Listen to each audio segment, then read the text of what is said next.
There we go.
It's clobbering time. Hello, everyone. Welcome to Clobbering Times, issue number 79 on YouTube, 779. Oh, yeah, and a couple months away from the 12-year mark of doing this. Yes. Woohoo! Some idiot has let me do this for almost 12 years, but don't worry, we'll find them. We'll find them and stop them. Oh, my goodness. Well, welcome, everyone, here. Thank you so much for being here for Saturday Night Star Trek. Number 6 of that, of course, number 6 of that. So, I guess I will say, of course, before I say hello to my wonderful friends in the chat, I'm going to say and introduce, of course, say hello to and introduce my magnificent first officer, the amazingly incredibly uncanny, fantastic. I was going for some comic book stuff there. RAQUEL BRIGGS. Hello, my friend. Thank you so much for the warm welcome. Hello to you, Clobby, and hello to this amazing chat. It is so good to see every single one of your shining faces. I just love you guys. So I'm excited about tonight. Me too, as always. We've got 4 reviews of 4 Star Trek episodes for you tonight, my good friends. And again, I thought I'm remiss. I should have said, of course, at the beginning. The great Stone Loki, thank you, sir, wherever you are, for that wonderful opening that you made for me, my friend. I always appreciate it. And tonight, of course, I'm going to say some hellos to some wonderful friends who have popped up. Again, I like the fact that we're doing a Trek show that landed on a 79th episode, just for the original series. It just kind of, hey, it's magical, isn't it? Anyway, let's see here. The great Steve Mitchum, my old buddy, the great Steve Mitchum, is here tonight. My friend, thank you for being here. Thank you. Toxic Man Flu, it is a pleasure, sir. Yes. Thank you. Yes, indeed. Yes, yes. TMF, indeed. I'm just honored to have you here. And a good old buddy of Raquel's, of course. Lord Thoth popped in earlier. Yo, bro, if you're still out there, Avon lives, and long live the Legion, my good friend, RN Feliciano and Sandra Feliciano. Yes, the wonderful Felicianos. Good evening, guys. Absolutely, the wonderful Felicianos. And again, thank you again for hanging out with me this Thursday afternoon. Raquel, RN, Raymond himself, hung out with me and he hung out with a couple of my other pals who were here. We had a fun time. Oh, that's great. And then Sandra popped up and said, "What are you doing?" and dragged him out by his ear. Just kidding. I was watching tonight's episodes. I would have loved to have tuned in to hear you all chit chat. That would have been great. I'm so sorry I missed it. I'm going to have to roll back on the channel, find it, and watch it. Oh, we had a good time just geeking out. We just kind of an open thing. Let's a little panel with a couple of buddies and friends and stuff like that, and I always enjoy that. Let's see here. Esh Singh, my good friend, thank you for popping in. The great Rod Thunderheart is here. Hey, Yes. my friend. Hi, Rod. Another great buddy from, again, up from your great White North. Yes, it's minus 50 here right now, which would be minus 58 Fahrenheit for you folks, minus 50 Celsius for Canadians in our neck of the woods. So Rod and I have our thermostats set to maximum. Indeed, set thermostats to maximum. Number one. Scuba Pete. Hello, hail. Well, great to have you here, Scuba. They call him Scuba Pete. Oh, we have a Sing here. Wonderful. Yes. S. Singh, my good buddy S. Singh, a new friend of mine who I've was on my good buddy Jed's stream with him last week. And I hope. Sri Ekal, Esh Singh. Satri Ekal, my brother. So nice to see you. It's so great to have you here. Yes, Ash, my new friend. By the way, when I don't know what time it is in your part of the world, but you are more than welcome to. I know we streamed together on Jed's stream last week, and my friend, we've had some conversations a little bit on Twitter. There, he's a fine young gentleman who loves to geek out and stuff like that. And I hope, Ash, that you will join us probably Tuesday afternoon when we do the afternoon show, if you are able to, sir. Lovely. And that will be fantastic. My new friend, Tim Myers, who hung out with me as a guest on our good buddy Cardinal Sin's stream the other day. Now you're familiar with that name, Cardinal Sin, a good pal as well. Yes, welcome. He is streaming now. He just started.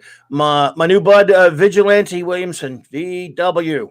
Great. Who has an awesome channel, by the way, as many here do. Please check out his channel and the channels of many other fantastic friends that I have in the link below, everyone, please. And subscribe and support all their great channels. Again, there's, of course, let's see who else is here.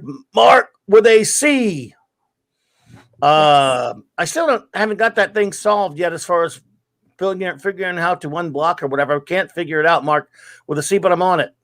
Which I know that sounds stupid. Well, Purple Valkyrie just walks through the door. The beautiful, wonderful Purple Valkyrie. Purple, always a pleasure, my beautiful friend. Thank you so much. You were amazing. Parrot Head's here. Yes, Parrot Head. It's so good to see you. And how about Dr. Hercumonkey? Dr. Hercumonkey, thank you for popping in, my friend.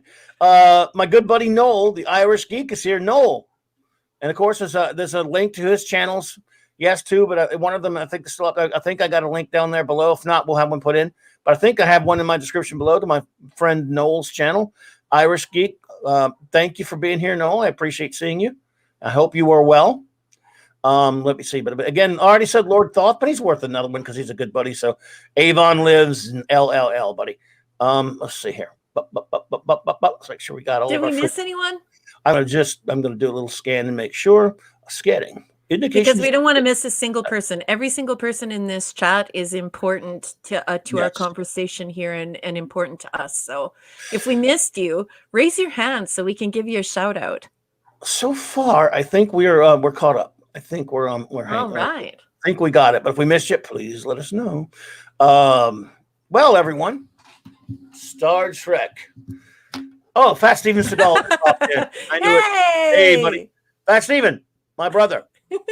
Always a pleasure, buddy. Yes, Just Joe 47, my great friend Jobber, and I'm glad you mentioned that, buddy, because I was going to talk about this. Yeah, and we were going to talk about that. Yeah, I was already about to. I hate when this thing jumps on me. I was already about to forget it. So thank you so much. Rest in peace, Mr. Christopher Plummer, Canadian royalty, and a brilliant actor. Mm-hmm. Don't wait for the translation to answer me. Yes, General Chang from Star Trek 60 Undiscovered Country. Yes. Sherlock Holmes from Murder by Decree. Anyone remember that one?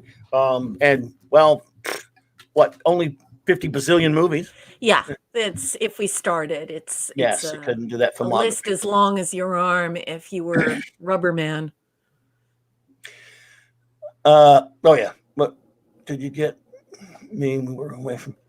Oh yeah, RN, we got you. Oh, they're away from the computer. Yes, the Felicianos, you're always very just always pleased to see you here. Thank you so much. We love you. We love you, and I appreciate you. And yes, we did get you earlier, but thanks again for hanging with me last Thursday night. Many more, I hope. Yes, Sound of Music. Oh man, you could name them all right one. So yes, R.I.P. Christopher Plumber. Thanks, Joe. I mean, Jobber, I could always count on you, man. Always, he's always got me. Yep. And since the old days. Let's see here. I think we got a Star Trek. We got 4 episodes, as always, to get into. So why don't we just get into it, I guess. We are in season 1, everyone. This is our 6th show reviewing all of Star Trek. And when we say all of it, why are you yelling? I don't know, because I'm an idiot.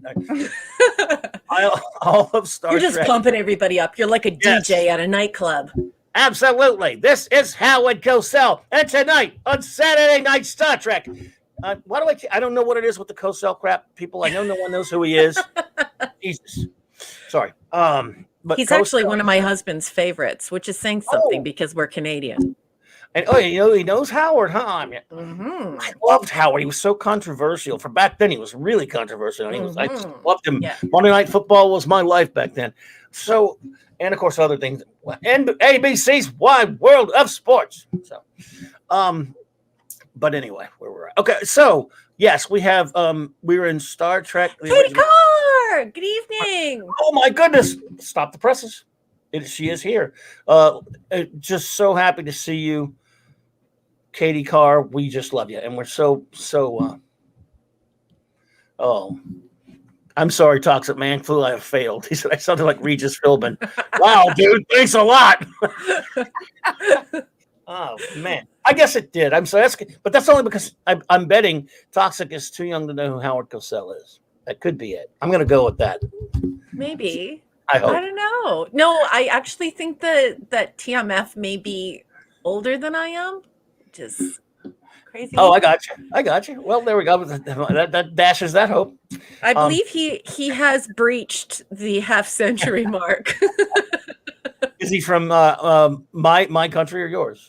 I'm not sure. I think TMF is American. Oh, he knows who Howard is now. I really feel that. Wow, thanks for busting my bubble, guy. Just kidding, TMF. We love you, brother. Appreciate you being here. I am over 29. TMF says. Well, yeah, but are you 39 yet? I mean, Jack Benny 39. And now people go, who's Jack Benny? Oh, don't do it. Oh boy. So we are in again. We're doing it all, folks, as we say every time. Star Trek, only real Star Trek, and that of course means 1966 to 2005. Original series, correct. Animated series, movies, Next Gen, DS9, Voyager, and Enterprise. Only the real deal. That's right. All else are fakes. Fakes! Yes. It's a fake! Yeah, it's a fake! All of it's fake. Yes. Cry havoc and let's slip the dogs of war. I wish I had that. I should have that clip. And cry havoc and let's slip the dogs of war. We love it. It's pretty good. It's pretty good. Oh, not as good as the great Christopher Plummer, though. What a loss there, man. But again, lived a nice long chunk of a life there, and that's fantastic. We love that. Vidge, in your 30s, dude. Come on now. You're not that old. What's this? It was Rod's birthday? When, how, who, what, where? Lord Thoth just said happy belated birthday. That must have happened on Friday Night Frolics. Oh. And we didn't hear about it. Rod, happy birthday. Happy birthday, sweetheart. And many, many more. Rod, happy birthday, my friend. And as a birthday present, I'm not going to sing to you. That's one of my most requested presents. I'm sure he'll appreciate that. But hey, everyone, there we go. Everyone say hello, happy birthday to Rod. Rod, 25 now, man? Yes, I think he's a bouncing baby 15 years old. Rod is 15 years old. There you go. I appreciate you. So tonight we have 4 more episodes for you. And I was all, you know what I almost did? Could you forgive me in advance? What? I almost quoted that stupid ass Cumberbatch saying, "Shall we begin?" Don't do it. I say I stopped myself, but seriously, I would just leave. I would just walk away from you at that point. That would be the end. I'd just walk. At least away. I admitted it. At least I admitted it and then didn't do it. Yeah, it would be like that IKEA commercial. I would just scream, "Start the car!" and I would just drive away from you. Oh my! Well, I'm glad I stopped myself, because it would be just a nightmare. Tonight, of course, we have for you first up, ladies and gentlemen, and then we're going to get Raquel to tell us about the source that she will be citing. Is the book you see before you? Is her source? We've got the Squire of Gothos. So please take it away, my wonderful first officer. Well, thank you so much, Captain. Yeah, we around here we try to use a vetted base source for information, and this book is pretty decent because, of course, as you can see from that cover that is being produced on this podcast, it was christened by DC Fontana. So we try and use that as a starting point, because when you're covering 50 years of Star Trek, and I've been involved with Star Trek for 45 years, but when you're covering that amount of ground in this short period of time, it's really nice to have some stuff about the synopsis, as well as some production notes and maybe some trivia included in there. And then we all work together to unpack it, infilling things that we know that's not included in this text. Another reason why we chose this is because not only is it vetted and it has a little bit of all that stuff, but it's pretty short. So this is an ugly little book that looks like a brick. I say it looks like a tile, and Clobby says it looks like a brick, and I think we're both right. And so it has these little short paragraphs that are printed inside of it, and so it's very brief. So it allows us to get through a lot of material in a very short period of time. So we read from that, and then we infill. So should we get started? Please. All right. Well, tonight we're doing the Squire of Gothos, and you're going to hear me slip in and out of a Greek accent there because I was an assimilated and adopted Greek for a decade and a half, nearly 2 decades. But Gothos is actually not a Greek word. It is a place in India. And so if you hear me slipping out in and out of that Greek accent, it's not my fault. It's not my fault. So you're saying it's not a Star Trek made-up word? No, it's not. It is a place. It is a place in India, and because it looks and sounds Greek, you're going to hear me slip into that accent. But the Squire of Gothos, or Gothos, is season 1, episode 17, and of course, it's a production code of 18. And one of the reasons why we were able to catch up with that prod code is because, of course, what happened with Menagerie 1 and 2, and Gene used this as a way to catch up and get the show back on track, because of course everything at this time was handmade by artisans, and it takes a long time to put these sets and these props and these stories together in such a short period of time. So around here we're watching through production orders so that we can see it as it unfolded behind the scenes. So without further ado, we're going to turn to page or tile or brick number 99, and we'll start the Squire.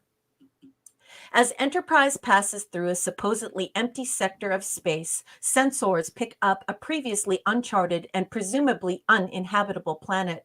Seconds later, Kirk and Sulu vanish from the bridge. A landing party equipped with several gear beams down to find an inexplicable, lush, and habitable environment, as well as a huge medieval manor. Inside, Kirk and Sulu are being held as prisoners, or more accurately, the playthings of a being named Trelane, who calls his world Gothos. Although Trelane appears to be human, he clearly isn't. He possesses a remarkable ability to transform energy into matter. Despite his power, Trelane displays a temperament of a spoiled child, demanding that members of Kirk's crew play games he associates with the customs of 18th century Earth. In an attempt to placate their captor, Kirk challenges Trelane to a hunting game and finds himself in the battle for his life. Star Trek regularly conveyed messages decrying racial prejudice and included sharp dialogue pointing out the inappropriate thinking of unenlightened species. As often as not, Uhura was the character utilized to put others in their place. For example, when Trelane approaches the two women he's transported from the Enterprise, he refers to Uhura as a Nubian prize. Actually, on set, I believe he accidentally said slave, and he had to be corrected. But we'll get into that later.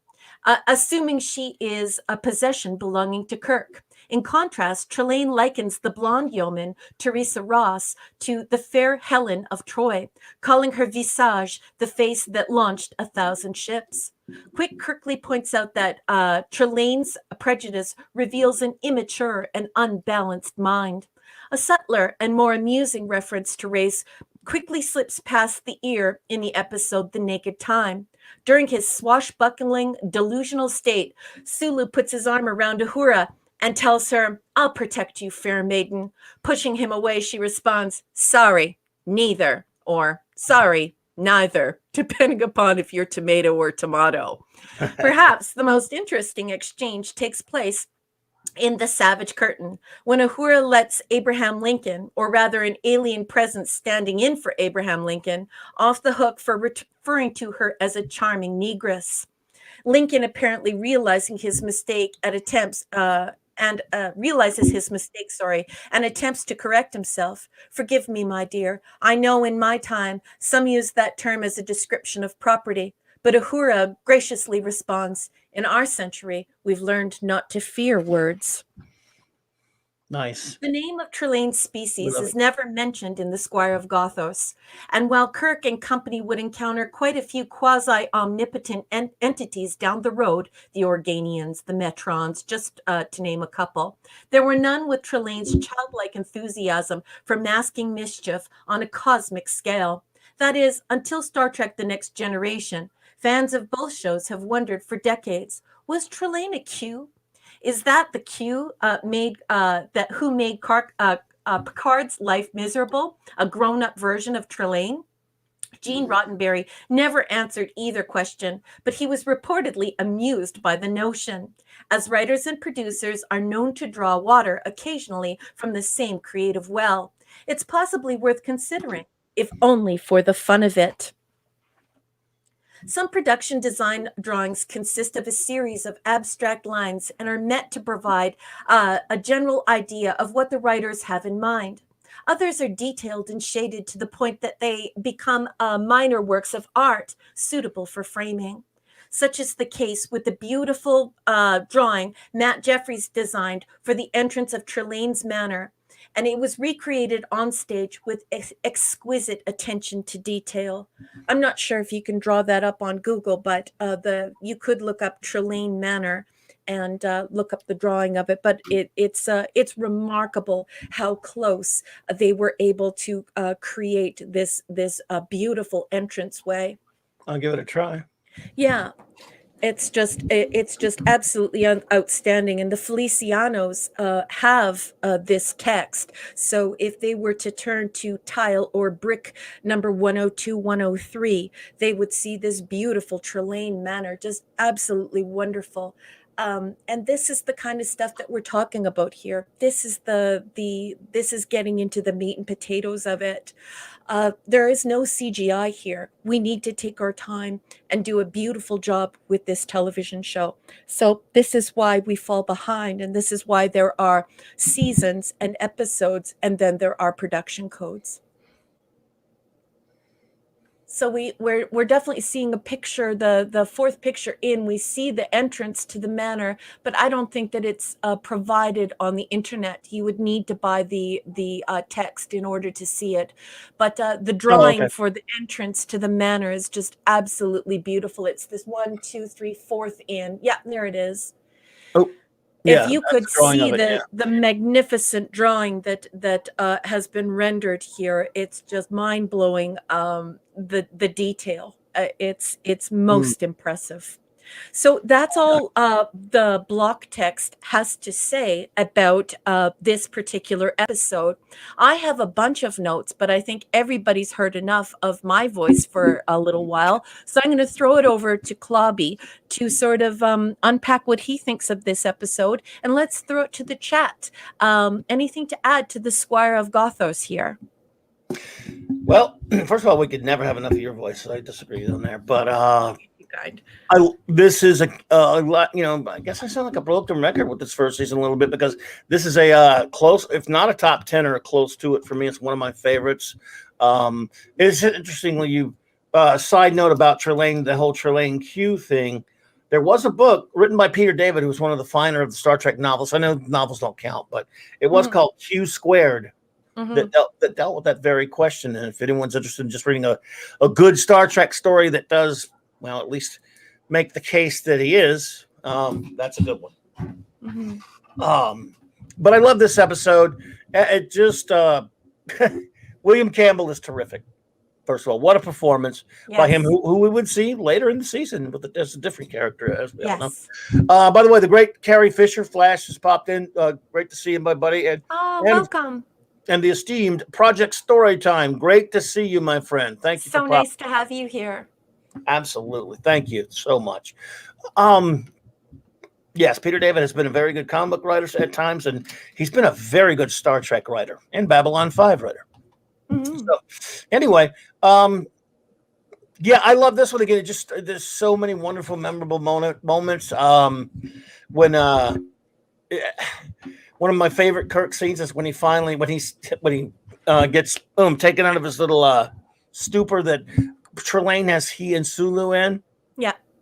Again, quintessential Kirk right there. You know, obviously the episode, they couldn't find him for a while. They find out what's happened to him when they meet Trelane, and he finally says, I suppose you want them back now, and he pops them back. I love how Kirk, look at the look on, again, similar to like the Corbin maneuver. Immediately. I mean, anybody else, you're on the bridge 1 minute, next minute, like, you don't know how long it's been or whatever. You'd be pretty freaked out. It's not like you were transported somewhere in a normal transporter beam or expected it. He sees this bizarre situation. His officers, he's not on the bridge. What does he do? Does he panic? Does he just raise his foot? Just as cool as a cucumber. Just report. Tell him what's going on. Keep him up to speed. And boom, I just love, oh gosh, he's just so perfect. He's such a great captain. And it's just amazing. And I don't know, all the banter, all the stuff that goes on. I just, I don't know where to begin. There's so much stuff I love in this episode. It's again, one of my favorites. On a personal level, where do you think about it? Well, I could just, I'll get through my notes really quickly here. Sure, I said, William Campbell, who plays Trelane, also plays a Klingon in The Trouble with Tribbles, which we'll see. Trelane says, is this the face that launched 1,000 ships and burnt the topless towers of Ilium? Fair Helen, make me immortal with a kiss, is borrowed and misquoted from the 17th century play Dr. Faustus by Christopher Marlowe. I've got Gene Roddenberry had not decided the exact century of TOS yet.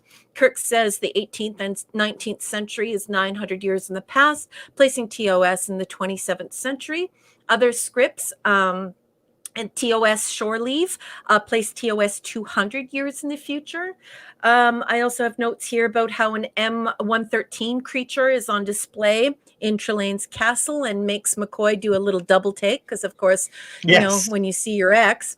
And then I've got on here on October, this is interesting because I have a link if anybody wants to see it. On October 27th, 1966, Robert Justman sent a memo to Gene Kuhn kiboshing the idea of the landing party wearing the Naked Time orange PPE.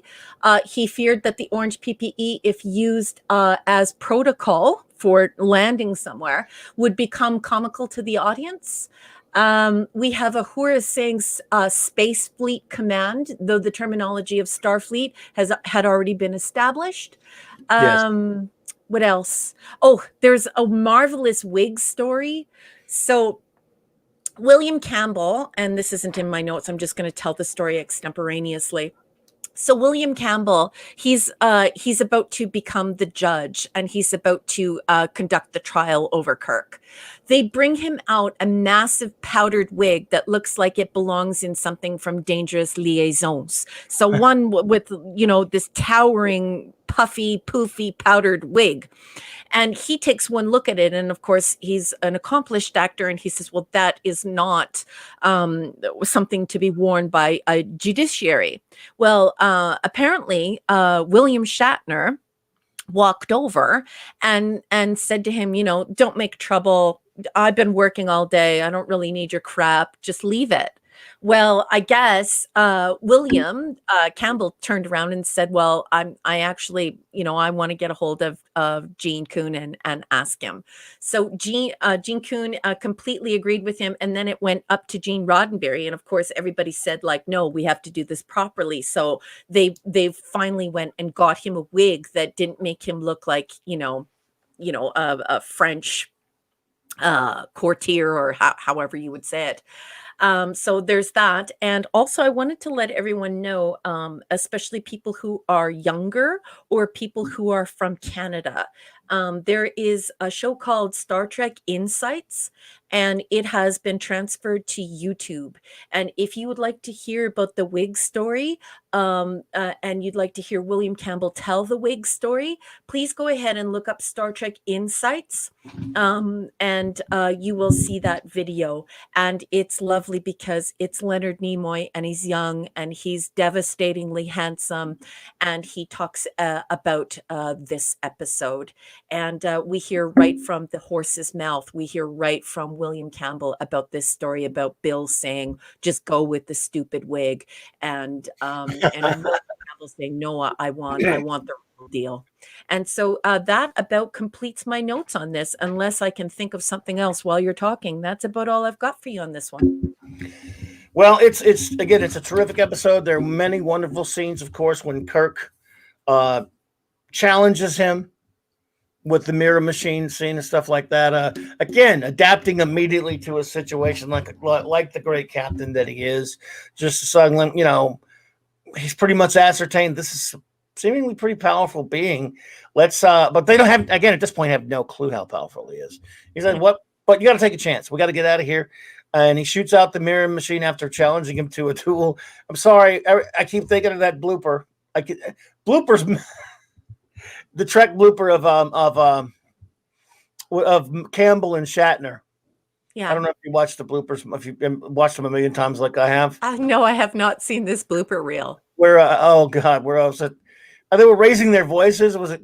They go, oh, you challenged me to a duel, and Shatner goes, just yes, if you have the courage. And they show he's divorced Kelly and George Takei going bursting out laughing because. And I don't know. Now I can't even watch it. But I go, are you challenging me to a duel? Yeah. Oh, so they may have had that little conflict you were talking about, but apparently they had a little fun. Yes. Well, but I love that scene. Then we get onto the Enterprise, and of course you have this lovely lady, who has a new dress. Anita Wolf. Yes. Yeoman. Teresa Ross. Teresa Ross. Thank you. I suck. I should have got that. I should have known that one. But anyway, yeah, so you get back to the Enterprise and they think, we got away and all that stuff. And all of a sudden we learn the full scale. And I love the concept of all this whole episode. Full scale of Trelane's powers when he just puts a planet in front of them. Yeah. That was the planet Guthos, Captain. And just, and now we don't know what it was manipulating their minds. I don't think so. I think these beings are on another level. That's why all the Q stuff. Mm-hmm. And blocks him with the planet. And here again, more of the audacity of James T. Kirk. This guy is putting a planet in front of the Enterprise. A planet, folks. Mm-hmm. This is a god unlike anything we've ever met with. And he gets pissed off. Says, I'm going to go see our playful Mr. Trelane. He's pissed off at a god endangering his ship. He doesn't care. He's going to go down there and deal with it. Mm-hmm. I love that about the character of Kirk. That's a wonderful character moment, as there are so many in these earlier episodes. Well, all the good episodes. Yeah. And again, what is that? Speaks volumes of Kirk. Like, yeah, this god's screwing with my starship. We're not going to have that. And of course, he brings him down, has a little trial and stuff. And again, he's able. you got to, you know, in that situation, this is a being that can do anything to you. And he just still plays it cool. Probably thinks he doesn't have a chance, but he still, his ship. The ship, Kirk is all about the Enterprise. And I love his obsession with the Enterprise and keeping it safe like a great Captain would. Yep. And, but at the end of the day, as all of you know, this is completely futile. He has no chance. And he knows it, but he doesn't stop. Kirk never quits. And then we get that wonderful, I don't know if you want to, if it's correct to say something like a Twilight Zone-esque type of an ending there with Trelane's parents. What a wonderful resolution. What a wonderful thing that must be seeing it for the first time, obviously, because I can't remember exactly what I thought when I first saw it. Yeah. But when you first see that, because you're like, okay, well, he hasn't, what's he, how's he going to beat this guy? He can't, no way. Yeah. And he doesn't. Because we learned from Star Trek, like we learn a lot of things in life. There's some things that are beyond our control and understanding. And yet that's what Star Trek is still all about, trying to understand. And it's a wonderful concept. It's a beautifully written episode. It's got fun elements. It's terrifying when you think about it, when this being that's just on another level. And you got just great brash Kirk stuff. And so that's basically the basic things I have to say about it, opinion-wise. The dialogue is next level. The dialogue for this makes it an A for me, just the dialogue alone. I mean, when I first saw this when I was young, oh, Eric K's here. Good evening, fine sir. So good to see you. Hey, buddy. Just the dialogue alone makes this an A for me. When I first watched it when I was young, I thought that this was just the greatest thing since sliced bread. And of course, we do have that fading out of the higher power of the higher power. And we see that, you know, in The Children Shall Lead. We see it in Charlie X. We see it in the Q. We see that over and over again, because, of course, you know, the God has to come in and to control the God, because just the power is just too immense. So, but that didn't really affect me when I first watched this. I mean, that's what I say after watching it for 45 years. But the truth of the matter is when you first watched this on your black and white television, you thought that this was the greatest thing since sliced bread. At least I did. I thought the idea was amazing. I remember when I was growing up, especially in the 1970s, there were lots of shows on TV about mind control and mind power, and people were pretty obsessed with it. In the very late 70s, I think that a show came out called That's Incredible. And so everyone was, Gene had his pulse on the psyche of North Americans, or Westerners, if you will. And he knew that people were very, very much interested in paranormal and mind control and these big ideas where you could have creatures like Q, you could have creatures like Trelane, you could have creatures like Charlie X. So is he a Q? I think that we need to just trust Gene Roddenberry's smile. And when Gene Roddenberry smiles, my heart smiles. So is he Q? Well, I'll leave that up to the grin. Yeah, absolutely. Again, and it's just one of the things we get out of the best Trek episodes. We get to see wonderful characters, moments, big and small, and we get great concepts that really make you think and really, really just blow you away, especially when you consider the time frame they're in. And I really like what Toxic Man Flu says here. I believe I got my protective instincts from James T. Kirk and his responsibility for his crew in all things. I like that. Yeah. Oh, I love that. It's inspiring, absolutely. And I have Mark with a C. I'm trying to figure it out. Man, I feel so horrible about that, buddy. As far as trying to get him unblocked, I don't know how it's happened. I'm digging into the channel. I know you sent me a video about that, dude. Sometimes I forget to go back to my Twitter stuff. I'm gonna get it. If there's any way to fix it, sir, I will. And I'm so sorry, Mark with a C. You're a valued friend here, and I'm just an idiot when it comes to this kind of stuff. It could be me. I don't know how you got blocked by accident. I can't figure it out. It's not in anywhere in my, I don't know. It's not in the, so I apologize, my friend. But thank you for being patient with me, buddy. I'm so sorry. But if you wouldn't mind, just send me another one. Just a reminder thing when you think about it, because every reminder helps with my stupid memory. Thank you so much. I think we could all use a little help with our memory. Oh, Talks, I just wanted to respond to you that you're not the only one who was profoundly affected by Star Trek. You got your protective instincts from growing up around James T. Kirk. Well, I became a communications and technology scholar because of Uhura, because she was a communications and technology engineer and an astronaut. So there are a lot, you're in good company. There are a lot of people here who were profoundly affected by this show and the things that they learned from it. absolutely. Oh, but so many people have been affected by this show and influenced and inspired in so many wonderful ways. Yeah, for Absolutely. sure. Eric, I thought you were working at Clobby's, working late at Clobby's comic book store. No, but I am thinking about hiring him. And here's why. Because he made, wow, his famous hamburgers. Wow, my Why are good. you telling me this? I haven't eaten yet. Oops. I'm I sorry. want a hamburger. You know what I mean? Yes. I want a hamburger. And earlier, Steve Mitchum was making popcorn. Yeah, what is wrong with you people? You guys are you're just here to make us hungry. It's terrible. Yeah, Eric, Jesus, dude, what's wrong with you? That Oh, sounds really good, Eric. I bet you they were absolutely delicious. there he is again. Eric's being mean to me. Oh no, dude, you're just gonna bust my chops forever on that, brother. Man, wow. I got TMF says I got my attraction for green women from Kirk too. Well, who didn't, pal? Well, you know, sometimes men want to be dominated, and if you want to be dominated, there's no woman better than an Orion woman. She'll take care of business. Yeah, I don't have that, but I do love, well, green. I don't know, but yeah, I don't have any color is fine. If they're Susan Oliver or Yvonne Craig, or Yeah. the ones that were on Enterprise, I don't care if they're purple. Oh, the Felicianos went to Olive Garden for supper. That sounds really good too.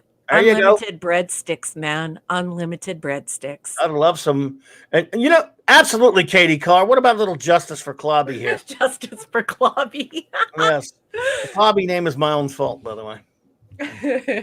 Oh man, I brought that on myself. Let's see here. Pravanti Brothers for dinner. Damn it, dude! I'm tired of hearing about Pravanti Brothers until you're going to bring me there when I'm going to drive up there one day. Is that a local restaurant? I've never heard of that. We don't have that in Canada. It's apparently a sports bar type establishment that is very popular near the Pittsburgh area, and it is. I've seen pictures because everyone takes pictures of food these days of the sandwiches of various types there. And damn you, because one day I'm going up there. My great buddy Lord Thoth has to run. Oh no! Hey, buddy. I appreciate you being here. I know it's late up there for you, so thank you so much, my good friend Avon Lives and Thank you so much. Thank you so much for stopping in. Just love your interactions and your comments. So sad that you have to leave early, but thank you for coming anyway. Absolutely, we appreciate you, man. Look, Dr. Hercumentary is in a pylon. Seriously, people. This is really bad. And then we've got Eric saying that he makes wicked kettle corn. Eric, as soon as this vid thing's through, you really do have to come up to Vulcan, and we'll give you a tour. And you're gonna have to barbecue some of those burgers. Absolutely, man. You pile on, why don't you guys? Pile on. We're hungry. Well, actually, I'm lying. I did have a bunch of my mom's. Okay, Eric, I had gumbo, dude. Turkey sausage gumbo, and I'm in Louisiana. Top that one with a hamburger, buddy. That sounds damn good. Damn good. I'm paying the price, though. But anyway, it's worth it. That's my mom's gumbo. It's great. And tomorrow at a Super Bowl party, I'll probably have some pastelaya, Eric. You ever had that before, buddy? Come to Louisiana. You'll love it. You familiar with pastelaya, by the way? You just get hungry. One of my American friends was saying that in the United States, you guys now have spicy chicken nuggets, and he does not eat McDonald's. Like, he doesn't like McDonald's at all, but he loves the nuggets. He said that they're like pure heat. That's just bizarre to me that you would have hot nuggets. Yes, they do. Now, I don't know if McDonald's has them, but I think Wendy's does. Yes. Spicy nuggets. I've had them. Oh my God. Now you're killing. Now you're just being mean, Sandra. Raymond smoked the turkey for Thanksgiving. That's great. That sounds delicious. My favorite. So everyone, my good friends, in spite of isn't it weird? We were talking about food and the food in this episode because Trelane had no concept of the actual contents of human food. His food, This is true. food, all tasted bland, like in his everything. There was no taste to it because he didn't understand this. He didn't have no concept of the substance, which I thought was a pretty interesting concept. Yes. The foodiest frontier, Katie, at 45 minutes past the hour. Oh, yeah. Katie said, It is a foodie Trek, episode. the foodiest frontier. Oh, man. Yes, I admit. Oh, I've had many things from Louisiana. I guess, yeah, not your LA, mine, I guess. It was used. Oh, there you go. Well, good. That's the food there. I know Steve loves it. Oh, there we go. Beignets. Yeah, I could use some beignets right now. Beignets are so delicious. Cafe du Monde. Yeah. I am near. Definitely, we have a couple of Cafe du Mondes in New Orleans, as you well know. Mark will see. Yes, sir. And Esh says, here in the UK till Tuesday we have katsu curry nuggets, which are not bad. We had spicy nuggets here last year, and they were terrible. Nice. Well, I'm gonna Carrie Fisher. Carrie, dude, man. I'm gonna stop. Instead of coffee and a chicken sandwich.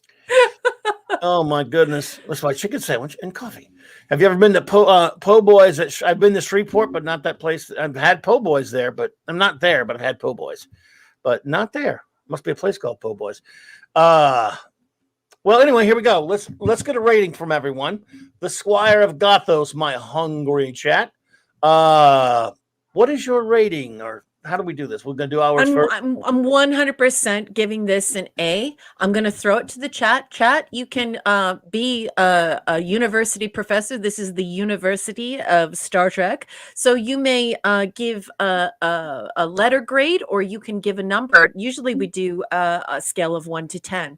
So go ahead and throw up how you feel. And, well, don't throw up. Here we're talking about food, and then I tell you to throw up how you feel. Don't throw up how you feel.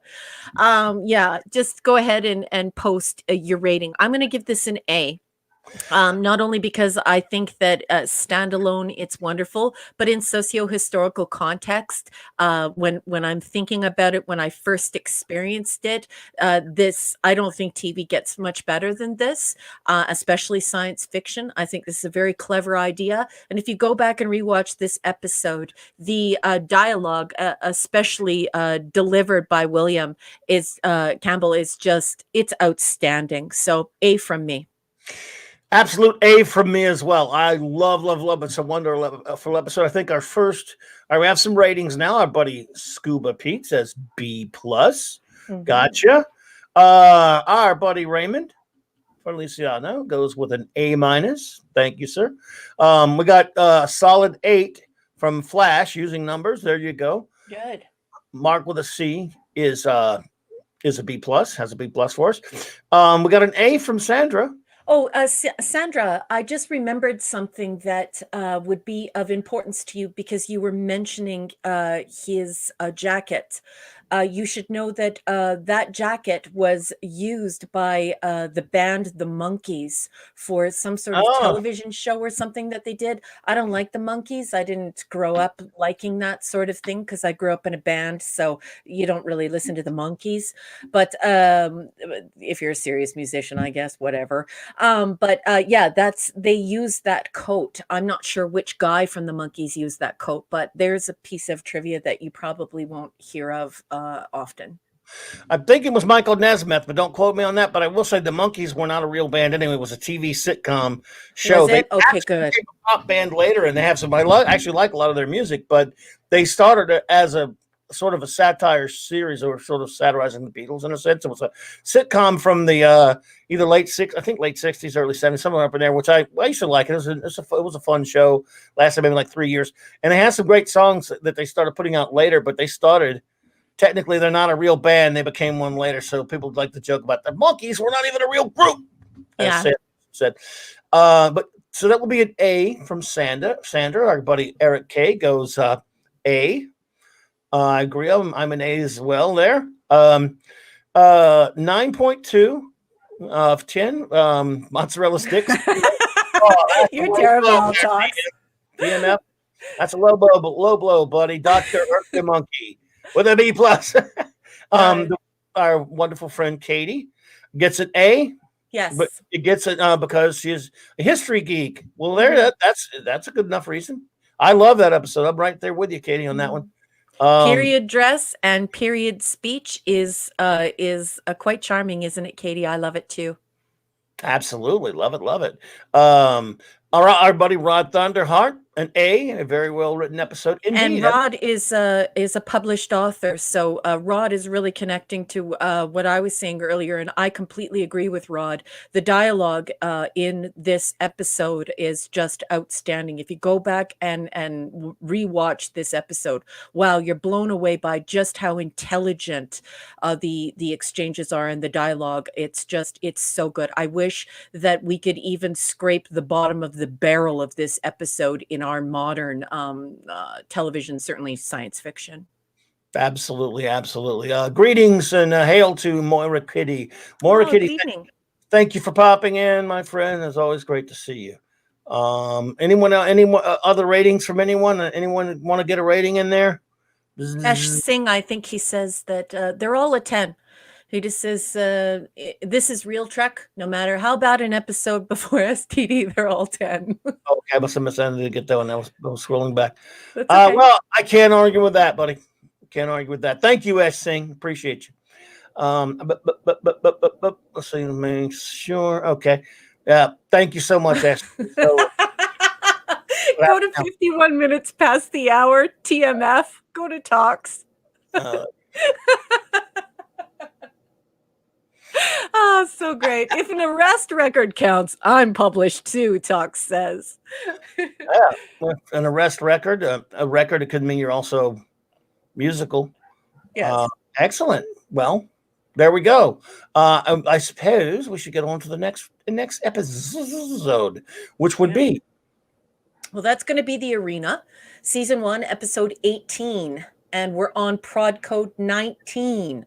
So we're definitely still on track. So all that work that Gene did with the menagerie in the reframing paid off because, of course, the artisans and the set, the folks who were making the sets and doing the drawings, they had a chance to catch their breath. So we're still on point here at prod code 19.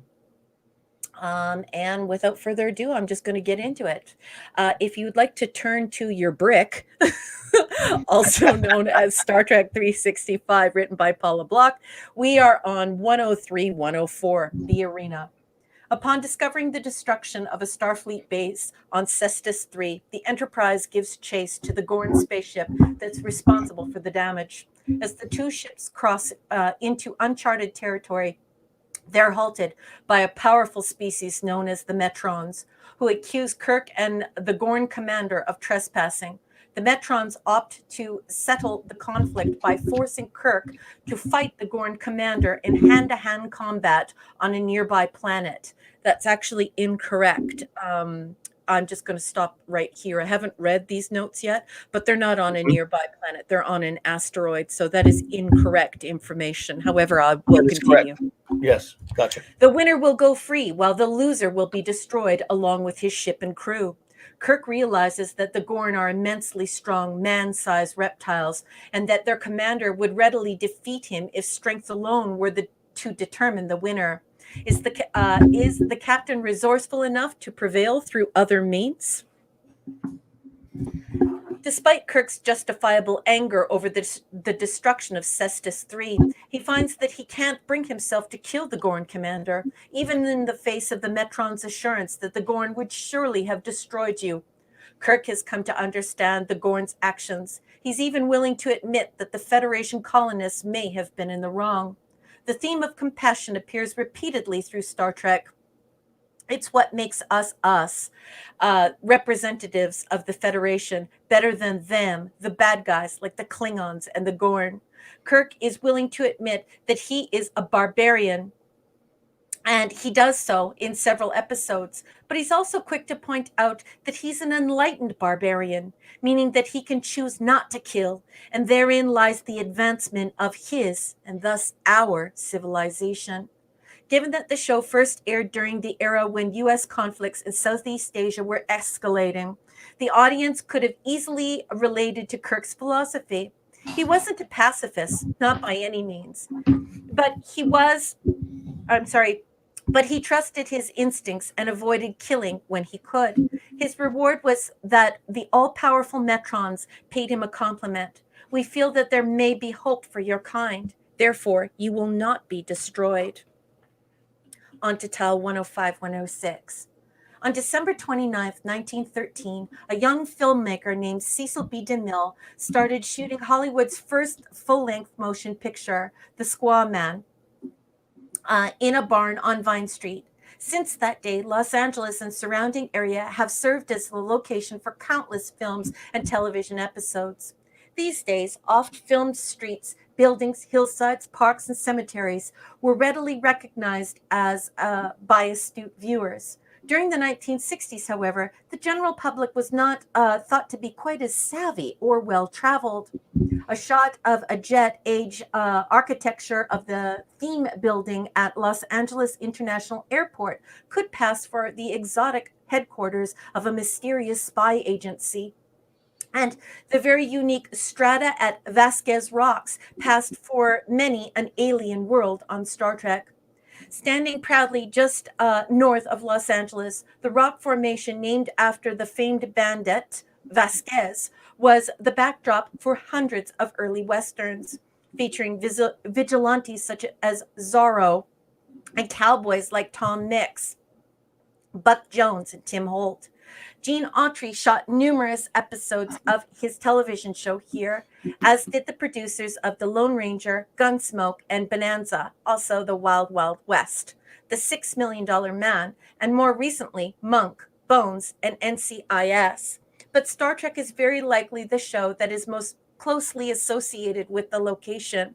4 episodes featured prominent exterior shots of Vasquez Rocks, the arena, the alternative factor, shore leave, and Friday's Child.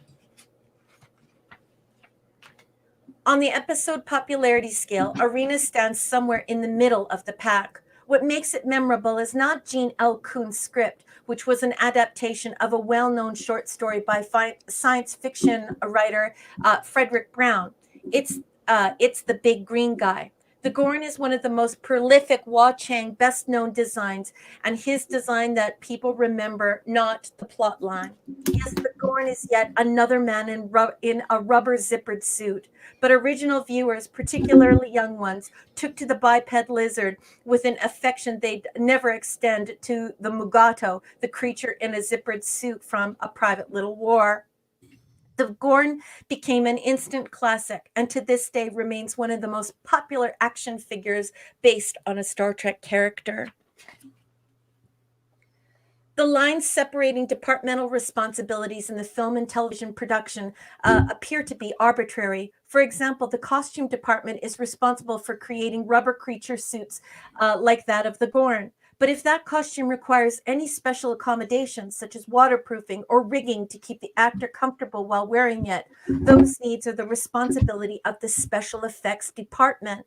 The distinction between departments grows even fuzzier when differentiating between such items as pieces of jewelry, earrings belonging exclusively to costume department, while wedding rings and watches are supplied by the property department.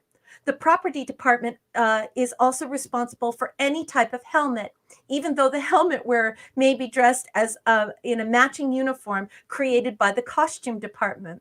And demonstrating that the distinction can be extremely arbitrary. A purse is a part of a costume, while a briefcase, even if carried by a woman as a purse, is a piece of property.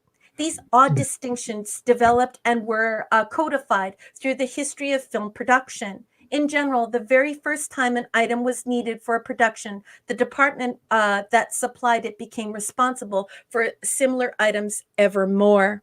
And we have a beautiful close-up of the Gorn costume all taken apart. And that is all Block has to say about the arena. So I'm going to take this time to turn it over to Clobby. Clobby, do you have anything you would like to say about this particular episode? And I would certainly like to now engage the chat. Chat, do you have anything to add, or even anything to say about Block's coverage of the arena? Absolutely. First, I want to say some hellos to some wonderful new arrivals. The great Canadian Spider-Man, who, as we know, does whatever a Canadian spider can, my friend. And we missed your birthday. Happy birthday. I know it was like your birthday, like when? Like a week ago? I think your birthday was like a week ago.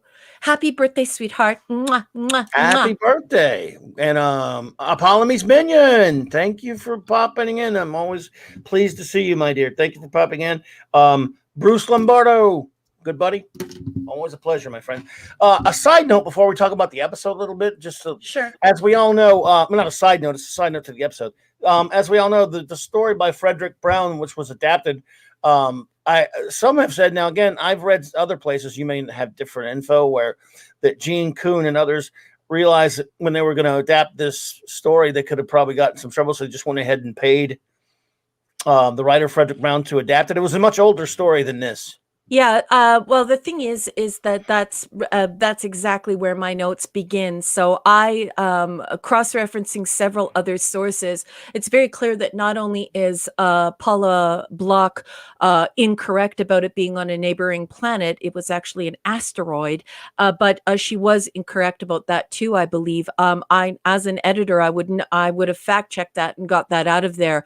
But remember, she's made decisions like this before, where we can assume or we can infer that she's doing this so that she can remain close with the IP and have access to the information in the IP, because I've heard some very, very different stories about where this story originated. So basically in my notes, I say Kuhn's story was borrowed, quote unquote. Frederick Brown, author of the novella The Arena, had to be compensated to avoid plagiarism and copyright infringement. Yes.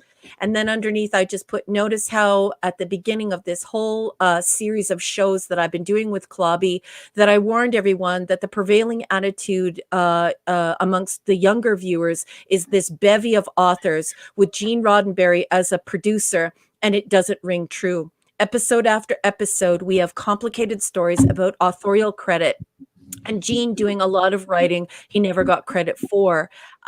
We see this when we look to the official credits, and we know they don't quite ring true. So that's the beginning of my notes, and I'm not going to finish out my notes. I'm going to hand it back over to you. But checking several different sources, it appears that what Block's saying here is sort of being really creative with the truth. It was more like Kuhn wrote the story completely based on the arena, and even named it the arena, and then was actually, told, you're going to get into trouble. We need to pay Frederick Brown off. And that's what happened.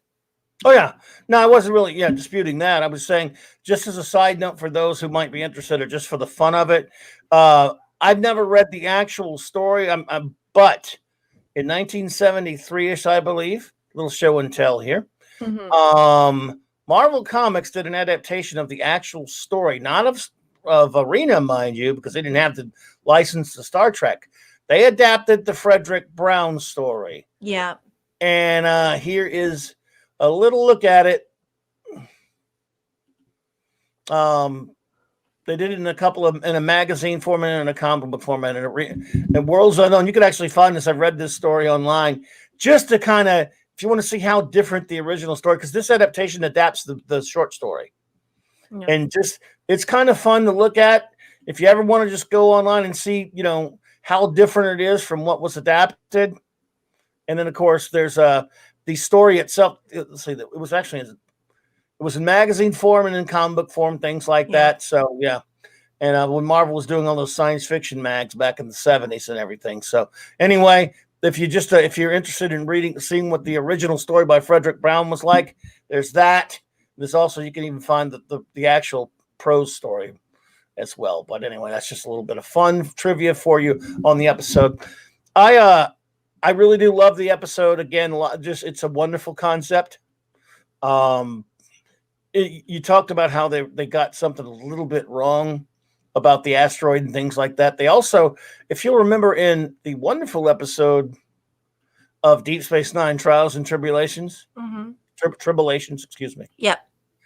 When Cisco was talking about, well, they're on this famous ship, 100 years old ship that is and it's historical to be, meet these famous people.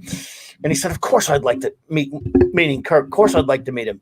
I'd like to shake his hand and ask him about fighting the Gord on Cestus 3. I was always like, well, it wasn't on Cestus 3, but you guys, that's either just sloppy on you guys part, but neither here nor there. I wish I could show you all. I have the old style movie theaters from like the 1970s when I was growing up.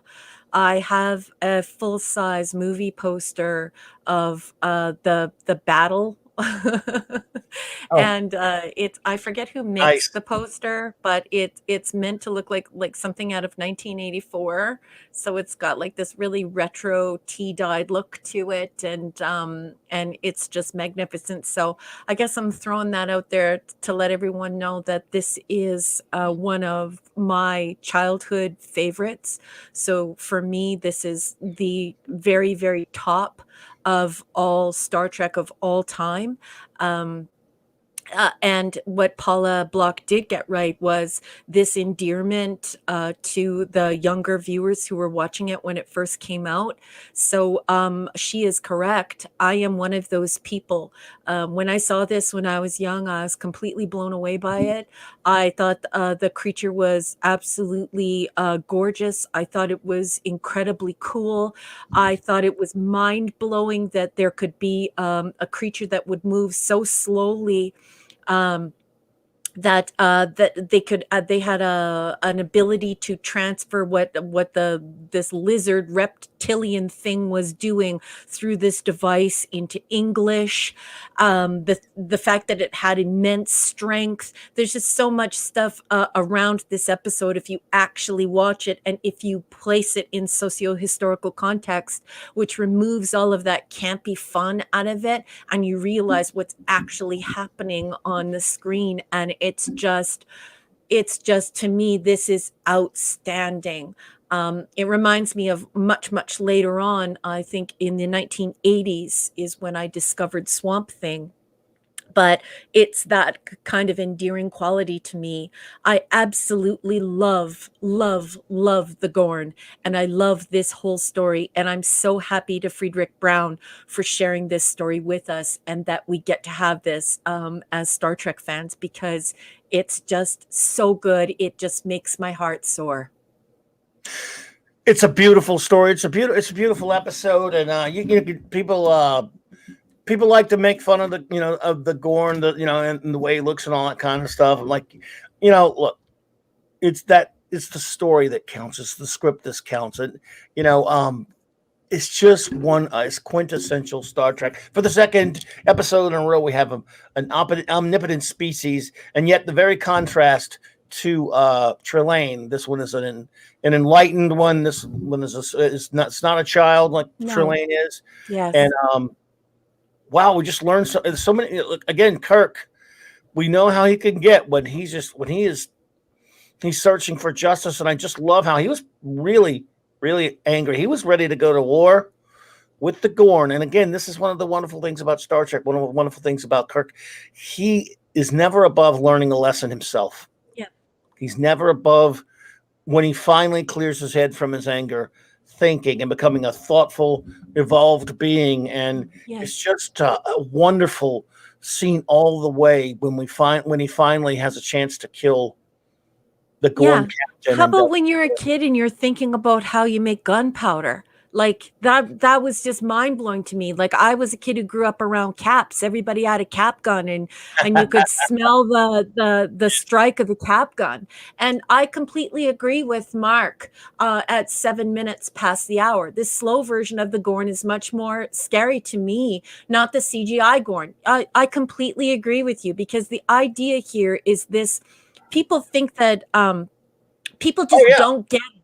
like Gene Roddenberry was always quick to tell us that what reaches back out to us from space might not be what we expect. So the Gorn isn't supposed to be a gladiator. He isn't supposed to be able to throw his body around like some hyper talented ninja. This is a giant, slothful but very, very powerful creature, and it's evolved completely differently than Yes. we have. And so, yeah, the Mark, that is exactly how I felt when I watched it growing up. This is so different than anything else you could see on television. This was stretching your mind to make you understand that aliens could be entirely different, and the way that we would even defend ourselves would have to be different, because just so much against the tropes of the day. It's so clever how, again, like you talk about, how he goes through points of human evolution. If you think about it, he's in trouble. He's got nothing. He has to invent from the very elements a survival weapon. Yeah. Yes, weapon, folks, because I know it's Roddenberry Star Trek, but sometimes in life, if you want to survive, you do have to fight to defend yourself. And he has to use his intelligence to create this weapon to defend himself, because the Gorn has more natural defenses, being thicker, being slower, but stronger. I mean, you can't penetrate him. You couldn't, he has really not much of a chance against him physically. And he finds the intelligent way to defeat him. And then when he has the upper hand, shows mercy. And again, the Metrons are impressed by this. Yep. It's just, again, broken record. I don't care. Quintessential. Kirk is very lucky that he was known at Starfleet Academy as the books with legs, the stack of books with legs, because if he didn't, he would not even have known how to do this improvised explosive device. He would not have known how to do this. And so it's just absolutely wonderful. If you're a kid growing up in the 70s and you're watching this on a black and white television, you're thinking to yourself, this is so amazing, especially if you're watching mostly Bonanza. Yeah. Right. Yes. Now Haas Cartwright might have a bit of a better shot to fight this guy, but Kirk, he had to find a way around. Man, burn it, little Joe, I'm gonna fight this guy. I have to say something for Katie Carr as well too, because I made some notes on this, because I was actually thinking about you, Katie, and I wanted you to know that the Metrons were named after Metatron, which you would probably know. I went to Christian school when I was young, so anyway, this is the angel from the Abrahamic army. So, like he helps Michael in Michael's army. So just so that's actually where that character comes from. And I thought, as a practicing Catholic, you would enjoy that little tidbit. So whenever I say Metrons, I have to stop myself from saying Metatrons. So I thought you would like that little tidbit. Another tidbit from Mark with say Ben Stiller owns the Gorn head. It got damaged when it was going to be used as a prop in a night in the museum. Now that's, man, nice.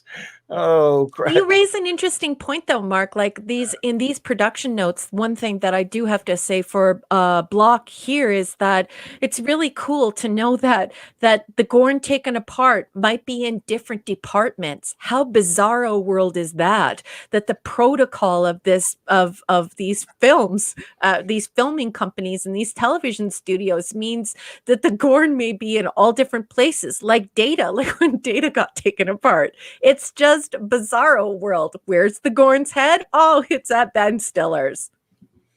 Well, Senator Feliciano, most people these days don't know how to make gunpowder. Why would Kirk know the specifics of how to make it? He didn't blow him up or have it misfire because he's Kirk. Yes. No, I mean, actually, it was pretty. It's pretty basic. It's pretty basic stuff to people, to a person of his education with Starfleet Command and things like that. I know it wasn't his strong suit, like chemicals or anything, but it's pretty basic stuff at that point in Starfleet. I mean, would be my guess. I mean, I don't know. Yeah, I don't have a good answer for you.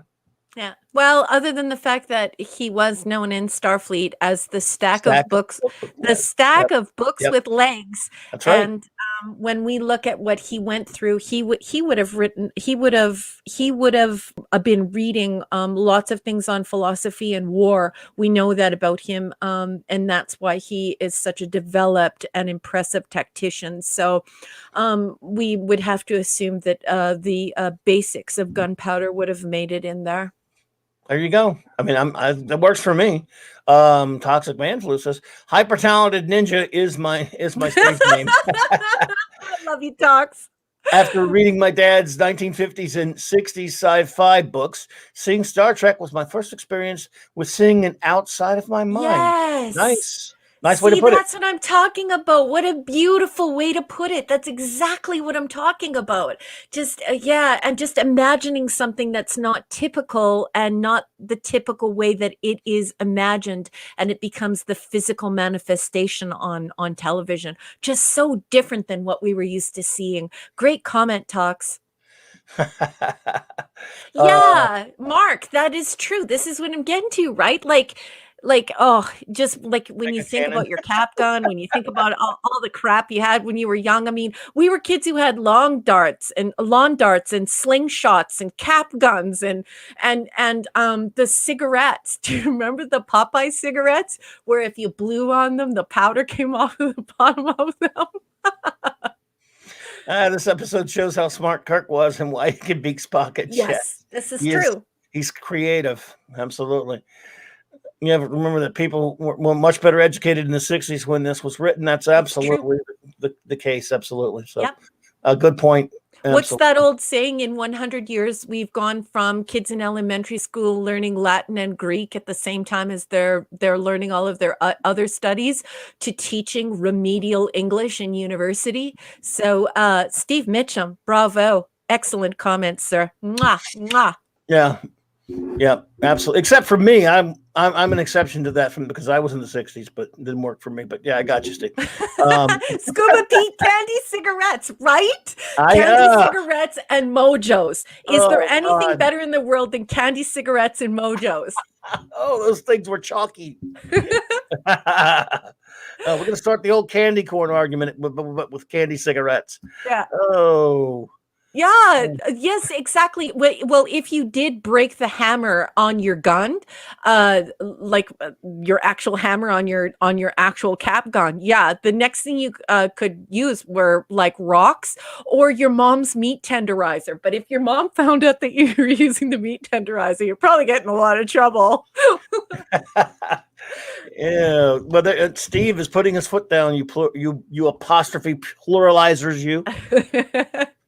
Whoa, that was a tongue twister. Oh, my goodness. Funny. But yeah, I really do love this episode. It's a wonderful, beautiful story. As we said, it's just got so many wonderful elements in it. And that it's that wonderful Star Trek bit at the end. It's just, again, quintessential Star Trek. Kirk, going from anger to stopping and letting his cooler head prevail, even in a crisis, using his intelligence to solve his problem. Yes. Only using violence when he has to, and then when he's got the upper hand, showing mercy that, according to the Metron, which is probably true, that the Gorn would not have shown him. Yeah. And it is beautiful. That's the lesson that is repeated throughout Star Trek, and that is that it's not tit for tat. It's aspiring to be a better version of yourself and being more responsible than your enemy, more responsible than your purported enemy or your assumed enemy. And it's about creating peace and being intelligent and being able to problem solve at a very high level. So, yeah. Yep. I once told a woman she looked fat and dressed like Kirk. I take risks. That ain't nice. That ain't very nice. Love you, Talks. Love you, Talks. Damn. Love you, Talks. Great comments. Great comments. I did, and actually that was kind of nice too. When the crew which was not to be the first time that something like this would happen, well, they would get to watch. They got eventually the Metrons hooked them up with Netflix, and they were able to watch the last part of the episode on the bridge viewer. Yeah. So yeah, that was a good element. So that's about it for my notes. I also put in my notes too that on the rewatch, I noticed that this is the first episode to reveal warp 6 as identified as cruising speed. So if you are going to be playing Star Trek trivia, there is something that you ought to jot down, folks.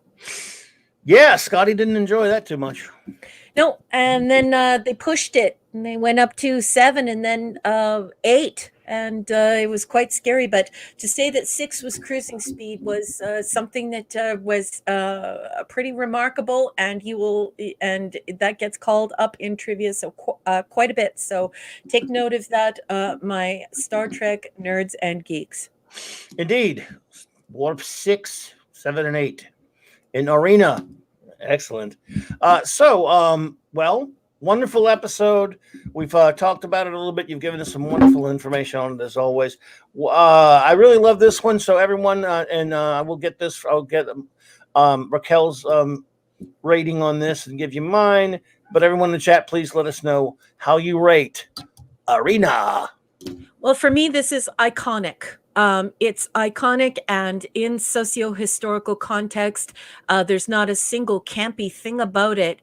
It is the creature feature mixed with this amazing, brilliant, cerebral concept and script written around it. This is one of the best things that you could ever show someone as an exemplar for what Star Trek is. So this for me is an A+. That's why I've got a movie poster of their battle scene in my family room, and it's just A+. And yeah, it's right up there for Excellent. me.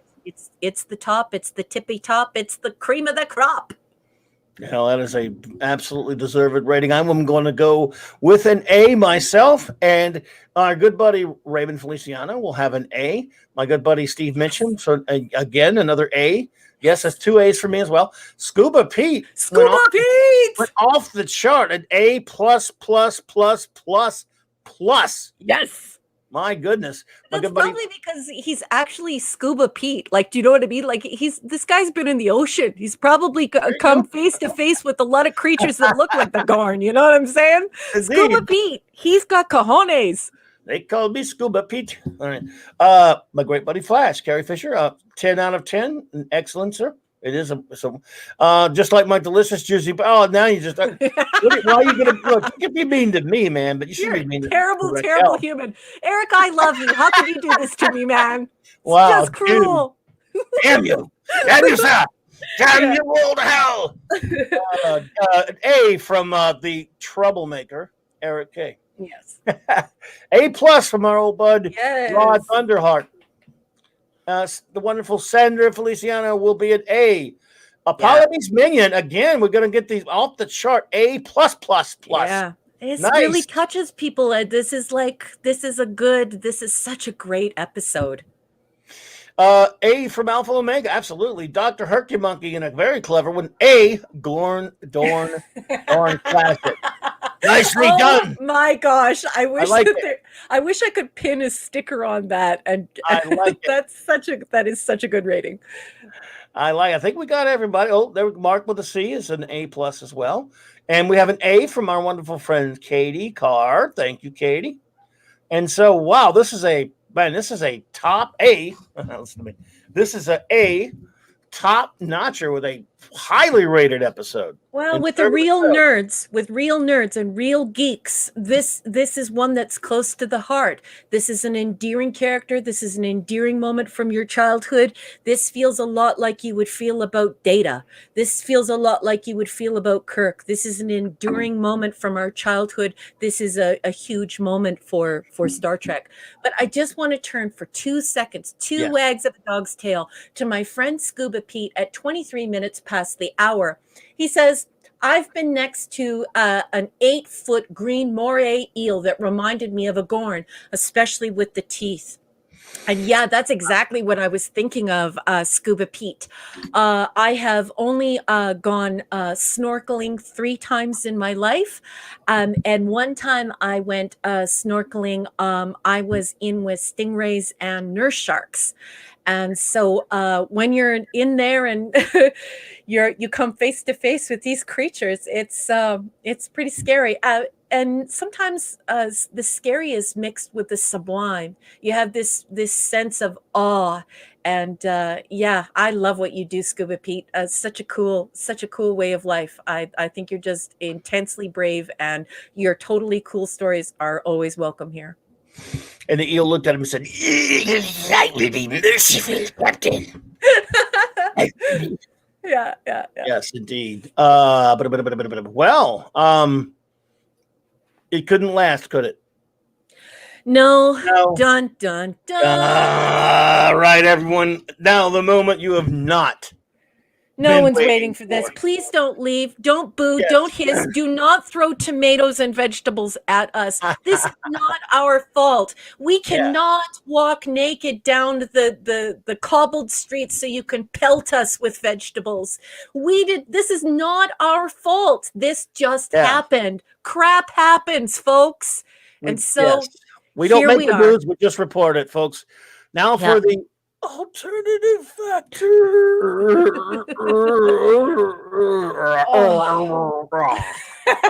Look at Mark. Can we please put up Mark's comment at 25 minutes past the hour? I gotta get back to my screen here. I'll be right there.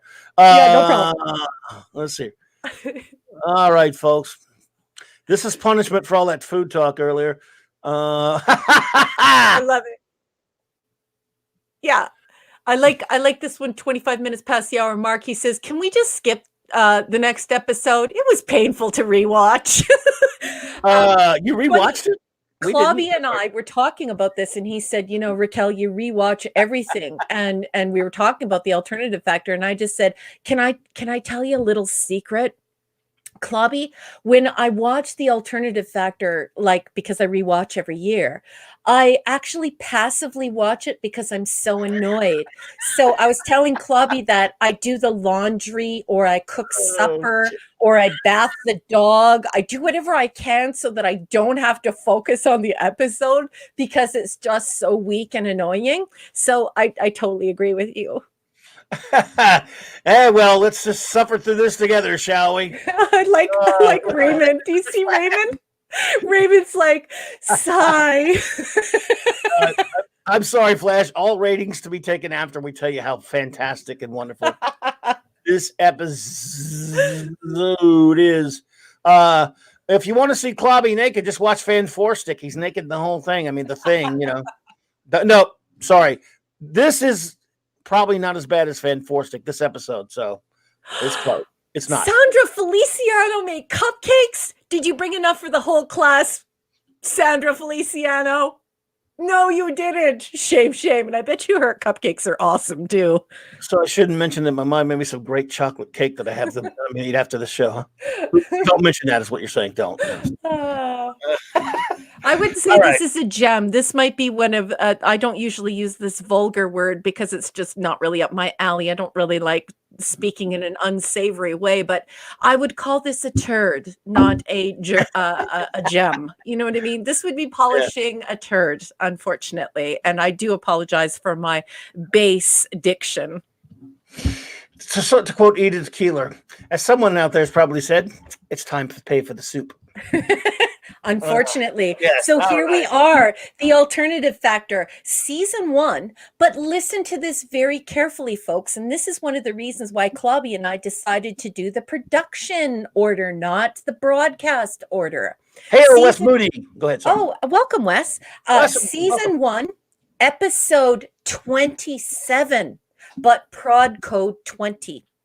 And we're going to talk about why that is the case after we read what Block has to say about this poop. You're being so nice.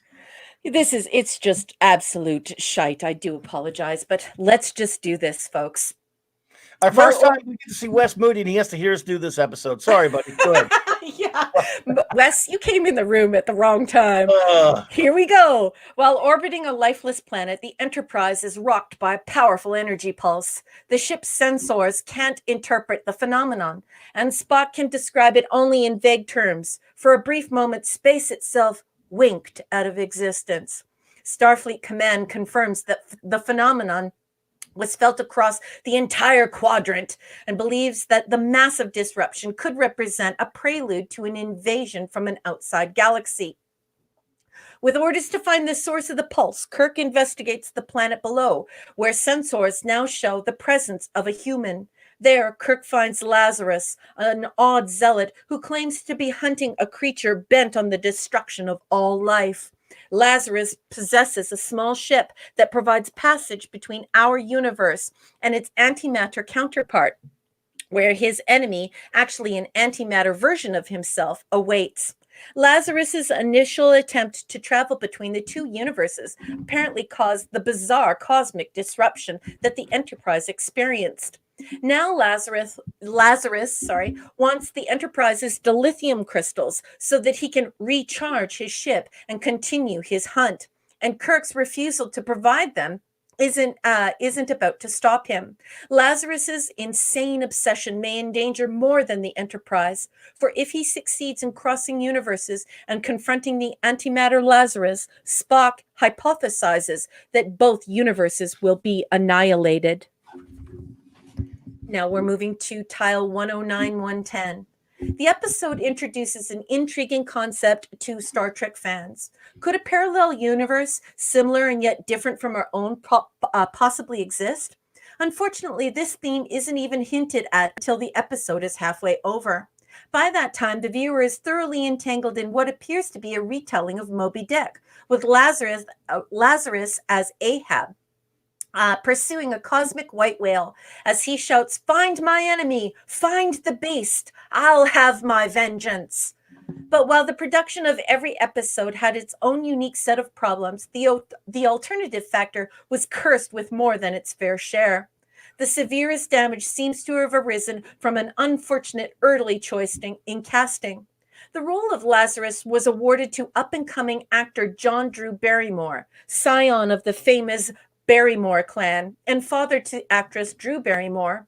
Although Barrymore showed up for the initial meeting and costume fittings, he was nowhere to be found on the first day of production.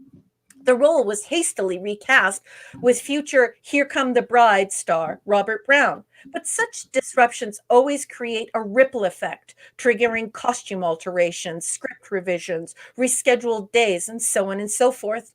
The episode went a day over schedule, requiring the cast to be carried in terms of pay over the Thanksgiving holiday. Extremely pricey for a show struggling to remain within a very tight budget. An early draft of the script of The Alternative Factor featured a plotline in which Lazarus becomes romantically involved with a female engineer on Enterprise. He later manipulates her into stealing the dilithium crystals he needs. Although the character, Lieutenant Charlene Masters, remains in the filmed version of the episode, she never encounters Lazarus aside from when she's knocked out, so that he can steal the crystals. There are several probable reasons for the change. For one thing, the subplot was originally conceived in was very similar to the subplot in Space Seed, which was rescheduled to go into production a few weeks later. The romance between Marla McGivers and Khan is much more compelling and plausible one than that between Masters and Lazarus. So, if a decision had to be made between the two similar subplots, the producers seem to have made the right one. A second possibility returns once again to casting. The actress chosen to play Masters was Janet McLaughlin, who was intelligent, attractive, and who also possessed the right amount of gravitas to play a female officer in charge of the Division of Engineering. Coincidentally, McLaughlin is also an African American, so we know that that was Gene's choice. Gene Roddenberry. The romantic entanglement between her and Lazarus, who was not African American, could conceivably have caused some television stations in the South to reject the episode. Whatever the reason, the excision of the romance left some large holes in the script and airtime to fill, which may explain why there are an inordinate number of scenes featuring Lazarus falling off of cliffs, getting injured, and wrestling with his counterpart in the corridor between the two universes. And that is all Block has to say about this stinker. And so now I'm going to take a break and turn it over to Clobby. Clobby, what have you got to say about this flaming bag of dog poop left on the doorstep of every Trekkie? Oh, I have so much to say. I hope I forget all of it because I hope I forget the episode. Well, as we've said many times here, ladies and gentlemen, the wonderful Raquel is certainly a more structured and disciplined individual than myself because when she rewatches Trek, as she said earlier, she does it all in order. And like many of us, Wes Moody, dude, that's interesting. No, he put lol. He put lol. He put lol. Oh, I want to talk to you about this one, buddy. But in all seriousness, I go willy-nilly, and if I get in the Trek mood, I'll pop in my favorite episodes. And since I fell in love with Star Trek over 40 years ago, 40 plus years, whatever, after when I started recording them in the early 80s when we got our VCR, I would certainly watched it all, but then I would go back and watch favorites, like you do with a song on a certain album or whatever. Yeah. So I watched favorite episodes more. I mean, my favorite episodes of Trek, and there are so many of them. I probably since the 70s, have averaged at minimum 2 or 3 times a year watching my favorite ones. Yeah. Other ones that I don't like so much, I don't go back to that often. So even with my garbage old man memory, and it's terrible, I can tell you everything you need to know about any Trek episode that I love. We talking Amok Time or Mira or Doomsday Machine? I'm there. I might forget a few things here and there, but when it comes to a few of the really horrific ones, I watched this one a couple of months back, and every time I watch it, I blot this one out of my mind. So before this one tonight, I started watching it again. I was watching it. Luckily, we had to get on the show before I could finish, like the last 20 minutes. Yeah. But here's some of the things I noted about this piece of crap. Yes. The chat is blowing up. It's an interesting idea. No question about it. It is an idea, and that's what Star Trek is about, ideas. Yeah. This thing, however, is filled with some unbelievably bad edits, some horrible direction, some of the worst crap ever. A few things I noticed. First of all, a no Scotty episode, I guess. James, obviously it's conceivable Scotty could be on leave. That's fine. Mm-hmm. No problem. Jimmy Doohan, for whatever reason, was not in this episode. Well, it's because there were supposed to be all of these romantic interludes. Right. And they just said, no, this is much better for the con. This is much better for Space Seed. And I think they made the right call there. Yeah, well, it's fine. But and the lady there's nothing wrong with the lady who played Lieutenant Masters, although wearing the wrong color uniform, though, because engineering, she was wearing, but we know, but we know why that is, right? Because, of course, there were a lot of debacles surrounding the costumes, unfortunately. Right. So all right, there's so many out of character moments, and let's forget about how stupid the episode looks like with the idiotic spitting newspaper shots. Remember, the shot we're talking about, like in old films with the spitting newspaper, like extra, read all about it. Being from other universe has come to make our lives miserable with a shitty episode of Star Trek. Extra. You have stupid crap like let's see here, Kirk and McCoy. First of all, Kirk lets this guy run around the ship with no security all the time. Yeah. Not Kirk. McCoy tells him, look, the guy's got a cut on his head. And then it healed all of a sudden just like that because he didn't know there was the alternate universe version of him walking around. Mm-hmm. And then when he finds him, he finds the normal Lazarus. He's got the cut on his head. He's like, Bones is basically, he accuses Bones of trying to punk him. I'm like, all this serious crap's going on there. The level 1 emergency that Starfleet is, and you think McCoy's going to pull jokes on you. You don't suspect anything. This is crap. Oh, I forgot something. Before that, when Kirk, after they bring Lazarus to the ship and McCoy calls him on the bridge and says, he's alive, come down and see him. The next is a cut shot to Kirk and Lazarus in Kirk's quarters having a normal conversation. They never tell you shit about Lazarus. They're just in the middle of a conversation and they're talking about crap. He's like, yes, Captain. Oh, yes, I'm perfectly fine. But there's this really monster who's from another universe. It looks just like me. He didn't say that. But I'm just saying, it's a nonsensical conversation. My favorite part is when Spock basically on the planet tells him, basically, sir, you are a liar. Yeah.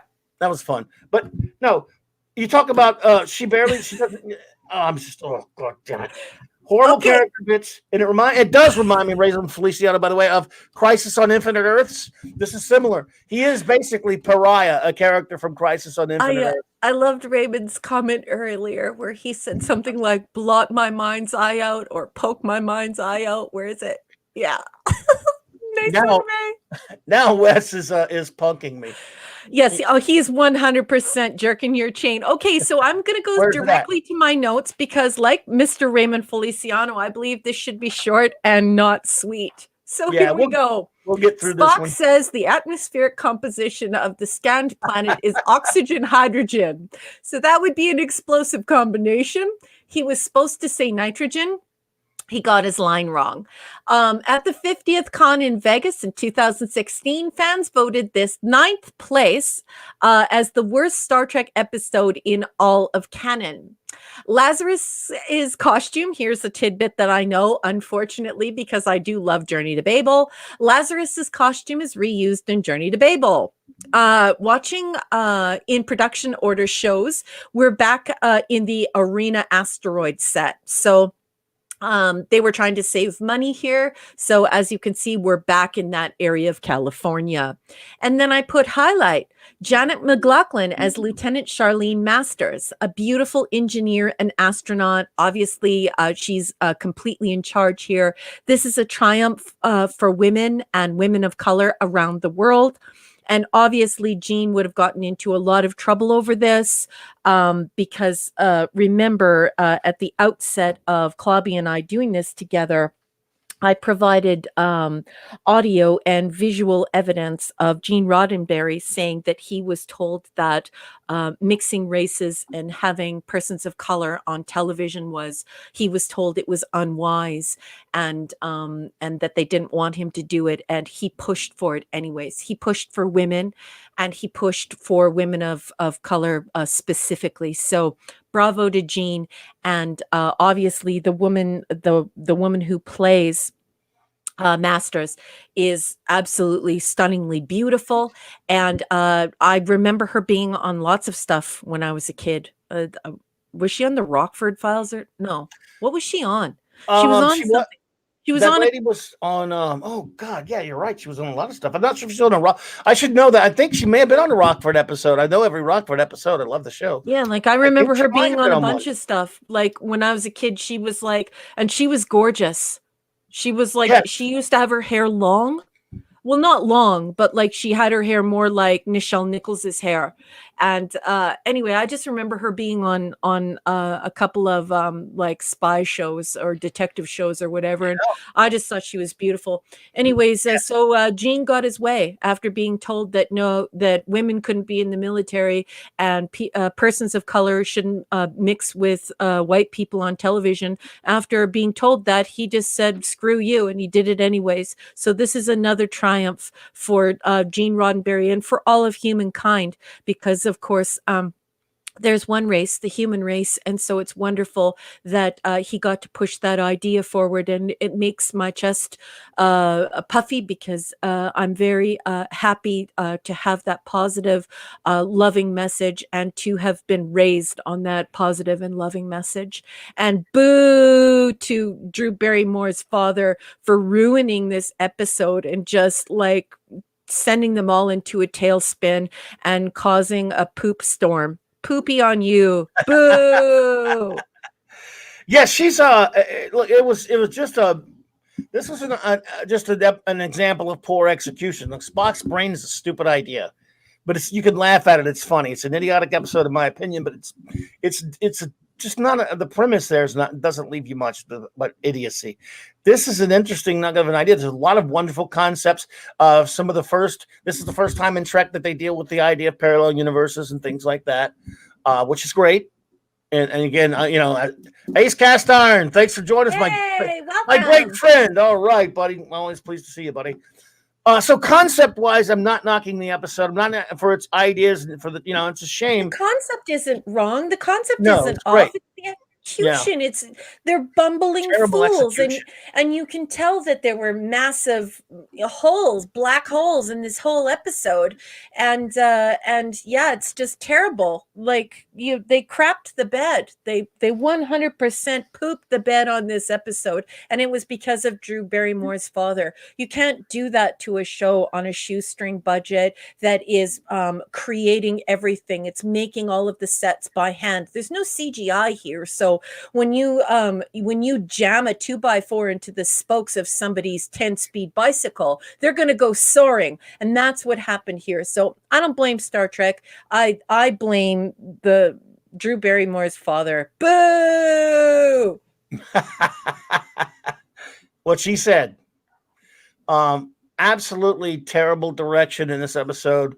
Choppy, horribly directed. Again, some horrible, idiotic character moments, just way out of character moments. Dumb.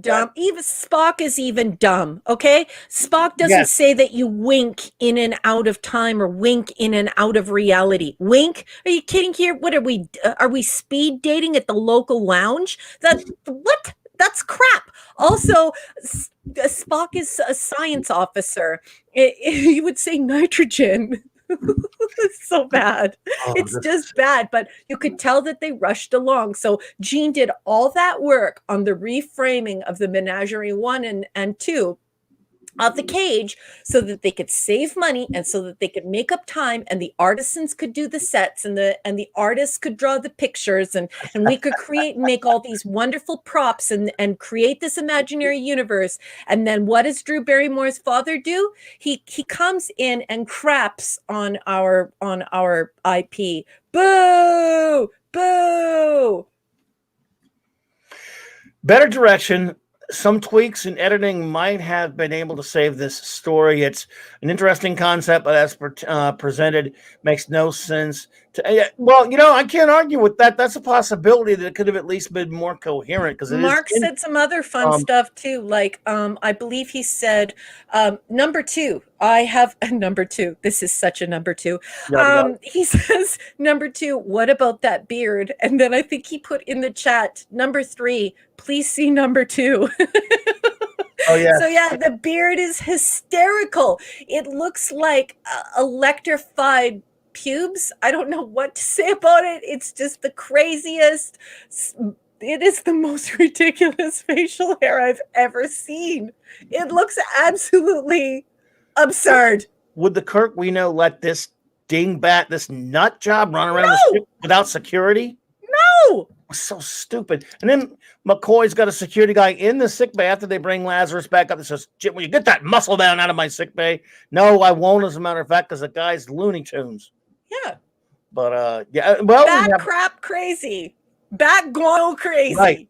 And again, they did a horrible job of delineating between the two. But I think one of my favorite bits is this stupid crap effect right here. The negative the wrestling scenes. Obviously, use of music's really horrible. Yeah, it's absolutely terrible. It's a number 2. It is a flaming number 2. Look at this guy. They let him go to the rec room. Like, what? They did. Got a crazy man running around the ship. We don't give a shit. Screw it. What the hell? It's fine. Yeah. It'll be fine. But obviously, with the most insane hair glued to his face, it's just from production to execution to story to all. Yes, Raymond, Spurpies. Now we do have Spurpies. Stay away from him. Now, Steve Mitchell respectfully disagrees with you about laying it at the feet of John Drew Barrymore.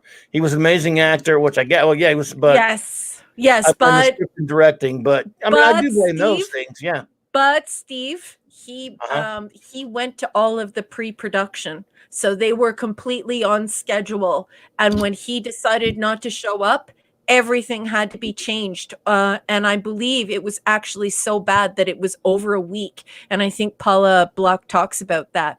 They actually even had to wait over the Thanksgiving vacation, which is not something that they could afford. There's no way they could have afforded it, and that's why we see them racing around like a bunch of lunatics, making fools out of themselves and not doing their normally fastidious and meticulous work, because this is a show, still, this is nascent. This is still Gene hasn't even fixed his ideas quite yet. So yeah, I'm pretty sure that the staff and the whole production and everything, they were just floored by the fact that they should have been shooting every day, and they should have started that day.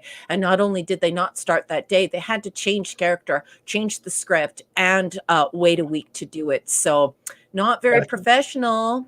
And it has consequences for a show of such meager means.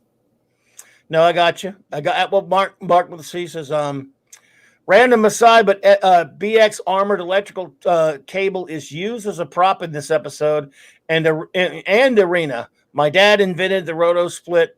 Wow, which is used to cut this cable. Wow, man, damn. But no, Steve does. He says that, I believe, I suppose referring to what a mess up guy was. Yeah. He had a reputation for not showing up. See my comments about the Kung Fu show. I actually did want to get back to that Kung Fu, because I would like to talk about that, if you wouldn't mind, if we could just pull up that comment. We get away with ourselves here. He was talking about Bruce Lee. Oh, there we go. It's not easy to find them sometimes. Where is it? Okay. Yeah, and this is actually something that I know about, because of course I grew up watching Bruce Lee. So yeah, it is terrible what happened with Bruce Lee and the Green Hornet. Just the whole thing is a debacle, and everyone should be ashamed of what happened with Bruce Lee. The guy was a genius, and that was just absolutely stupid. No question about it. Yeah, it was absolutely terrible. And thank you for saying that, Steve Mitchum. That's great that you said that, because for Gene to be so brave to send these strong messages, even after being quote unquote advised that wouldn't be prudent, or advised that wouldn't be good for his show, wink wink, whatever. I think it's really important to know that there were powerful people who wanted to send those good messages that cultivated the childhoods that most of Generation X remembers, and we're quite proud of it because of that. Absolutely. All right, everyone, it's the big moment. It's time to rate this steaming pile of antimatter. Yep. Okay. Well, go for it, my friend. My first officer, give us your rating of the alternative thing. This is an F for me. This is a full-on F, or even at its highest, I'm going to say a D minus. But that it's unfortunate. It's very sad that this happened, and that the prod got pushed back a week. It messed the whole show up, and you will see actually the repercussions of this episode spill into the other production order, and that it affected the episode so much. So not just the entire production and the entire show, but the episode. So way to go, Barrymore. I'm going to go with both scales for this one. It is an F, F minus if it's possible, and on the 1 to 10, it's a 0. We have Mark with a C gives it a D plus. Wow, that's generous. Love you, Mark. Are much better than staying alive at the BG. So, our buddy the great Wes Moody of the Wes Moody webcast. By the way, please everyone go to his channel and subscribe. Even though he loves the alternative factor, the 11.10. Wow. That is, you know what, Mr. Moody? I thought I would live someday to meet someone who likes the alternative factor, and now I've done it. I've done it. That's just wrong. That's just wrong. We should take you outside and you should be caned. You need to be caned. I should take you to Singapore and have you caned. We appreciate you. And by the way, again, I'm honored to have you stop in, Wes. But man, 11, I mean, we got you. He's 100% pulling your leg, but yeah. I know. He knows his trek because he does it. By the way, Wes does a trek show. They do trekking on Tuesday nights, I think, and which I go to all the time. And they show They do Star Trek fan films. I think I might have a link in my description below, everyone. If you have not subscribed to Mr. Moody's channel, he has a great one there. And I put one link. I got a lot of links. And let me see if I have a link down there. So I probably do. Yes, I do. There's a link in my description below. There are a lot of great channels. His is one of them. So please go subscribe to his, even if he did give 11 points, 10 or whatever the alternative factor. Let's see here. Sandra gives a very, C. very generous C. It's because she's having a cupcake right now. So she has C for cupcake in her head right now. She's also enjoying her delicious cupcakes, and it's keeping her in a good mood. Sandra knows how to handle this type of BS. You get out the cupcake. That's a fair one. That's a fair one. My great buddy Flash, aka Carrie Fisher, gives it a 0.0, which I guess is lower than an F. I love it. The great D gives it a D. Eric K being nice with a C minus. Oh, Eric, so kind. Raymond Feliciano gives it a Bantha Poodoo. I'm going to take that as an F0. I believe so. Our buddy Rod Thunderheart goes with a C minus. Okay, that's respectable. The Toxic Man Flu, he gives it 5 out of 10. Yeah. Let's see what we have here. Any more? Yes, we do. We have Ace coming in with Zode. Yep, and we have Alpha Omega coming in with D for dog duty. Yep, that's fair. An alternative D. Is that an F for fantastic? Yes. No, Esh. Afraid not, Esh, my friend. 50 below. Good one. Yes. That's the temperature out right now. 50 below Celsius in Canada right now, in Alberta.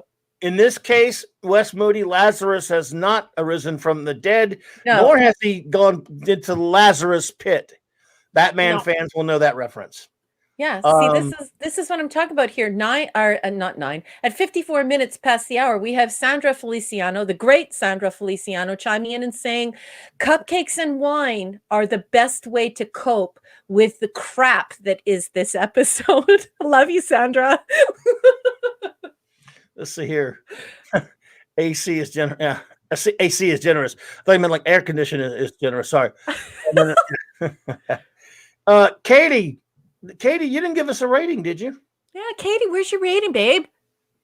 Let's see. Eric K gives it a A+. Just kidding. Well, it's hard for me to give any to us. What a beautiful thing to say. What a beautiful thing to say. I'm right there with you. Love you, Eric. We got you, buddy. 1701F for my H Gastar. Yeah, bro. Yeah. Oh, yeah, exactly. I'm still laughing at Bantha Poodoo. Yeah. Bantha Poodoo.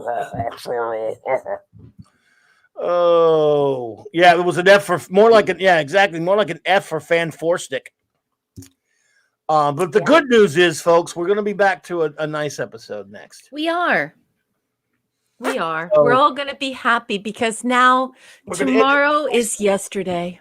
Tomorrow really is yesterday. Tomorrow sincerely is yesterday. Season 1, episode 19. And we're looking at a prod code of 21.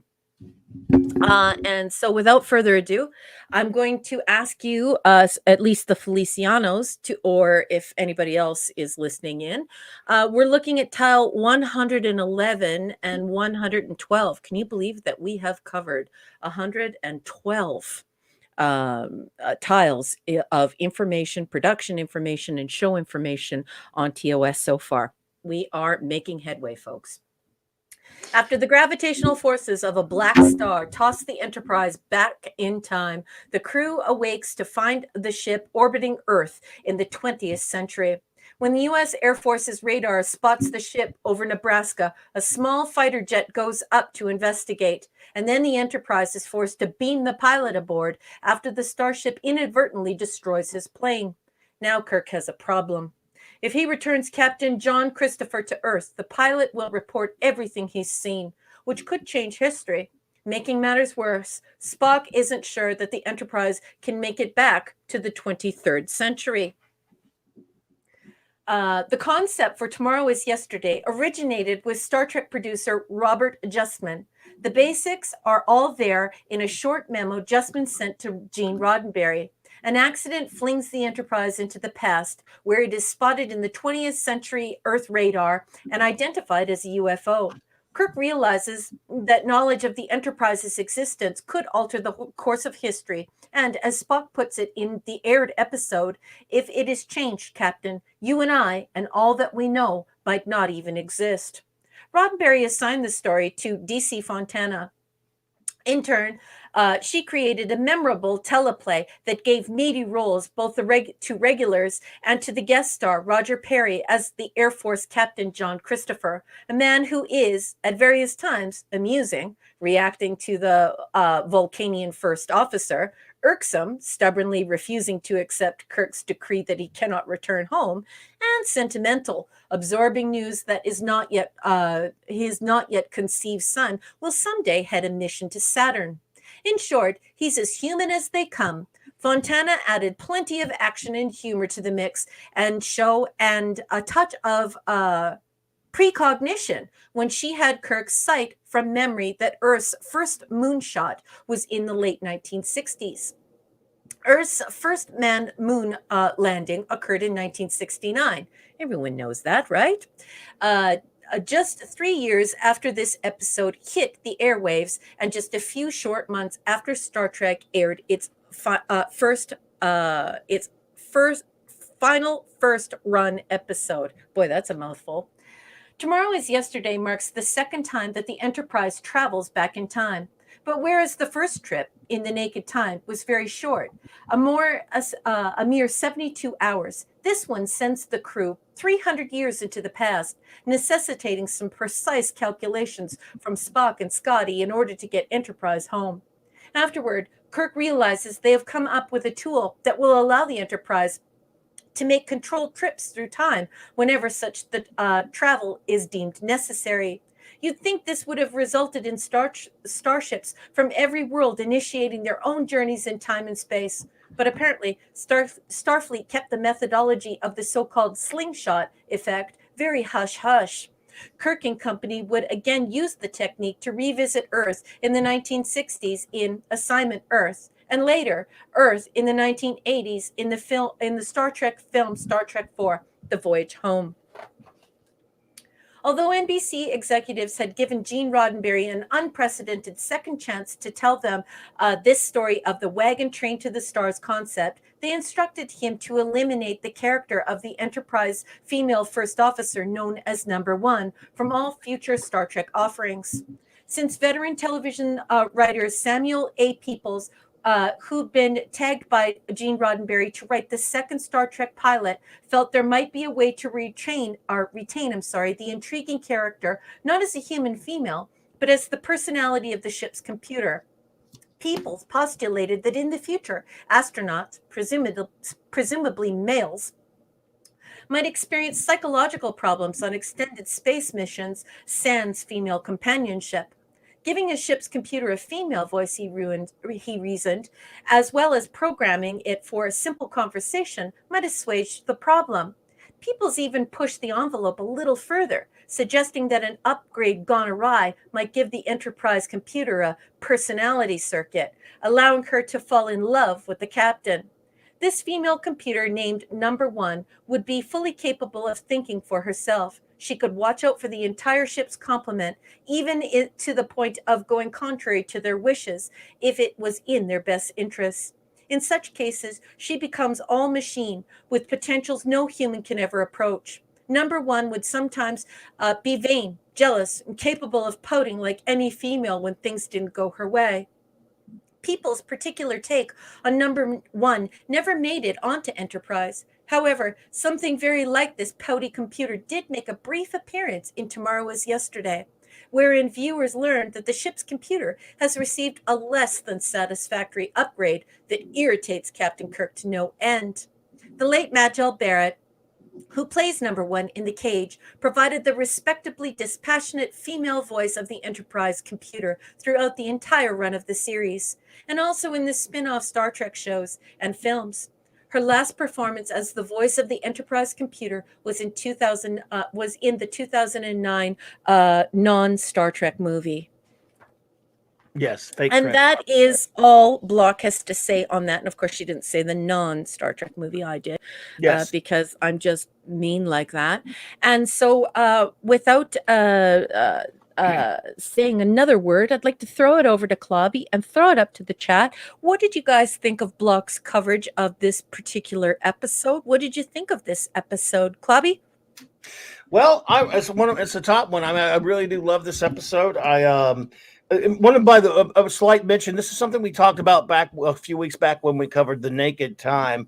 Again, this episode, I had a script that I had bought back in the a buddy of mine bought back in the 80s. I got a copy of them of the Naked Time script and the Tomorrow Was Yesterday script that actually connected the two episodes. This was originally supposed to be made. It was.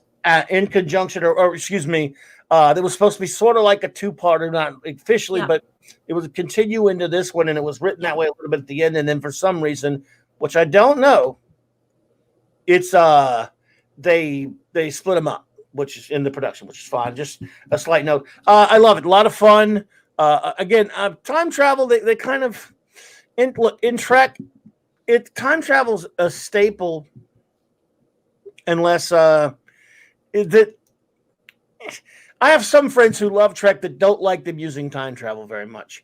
This was at least an accident, later recreating the slingshot effect, just so they could mess around in time and all that stuff.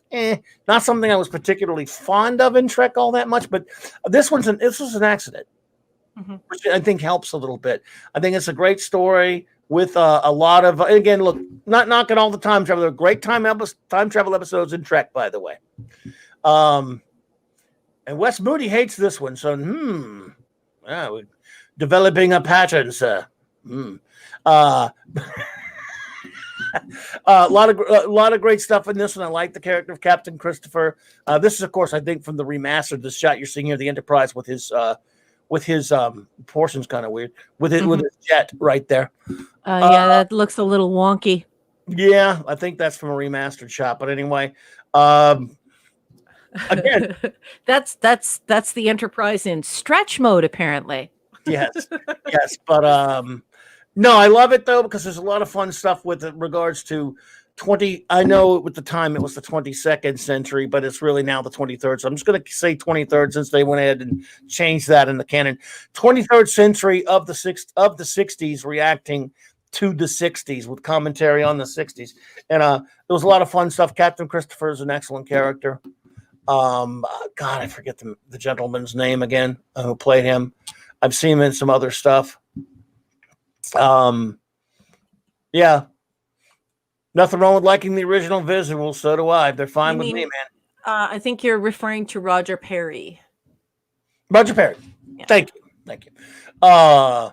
Interesting chap. Great episode. I just think, again, I like it. There was a lot of good character moments. Again, it's a pretty interesting stuff watching the culture shock of him being on a 23rd century starship. Yes, this is the episode where they first say it's 200 years. I know it was changed later, so just being weird. But yeah, a lot of good character stuff between the characters, things like that. It's a good story. It's a fun episode. I don't know where exactly it rates in my top 25, but it's certainly in there somewhere. And I think we had a lot of people, except for Wes, that really like this one. Cardinal Sins here, by the way. Our good buddy. Welcome. Welcome, my friend. Yeah. I'm Canadian, so you're gonna get Magel and Magel. You're gonna get both because I've heard both. That's just the way Canadians are. Canadians usually try and say things the way that they originate from whatever language they come from.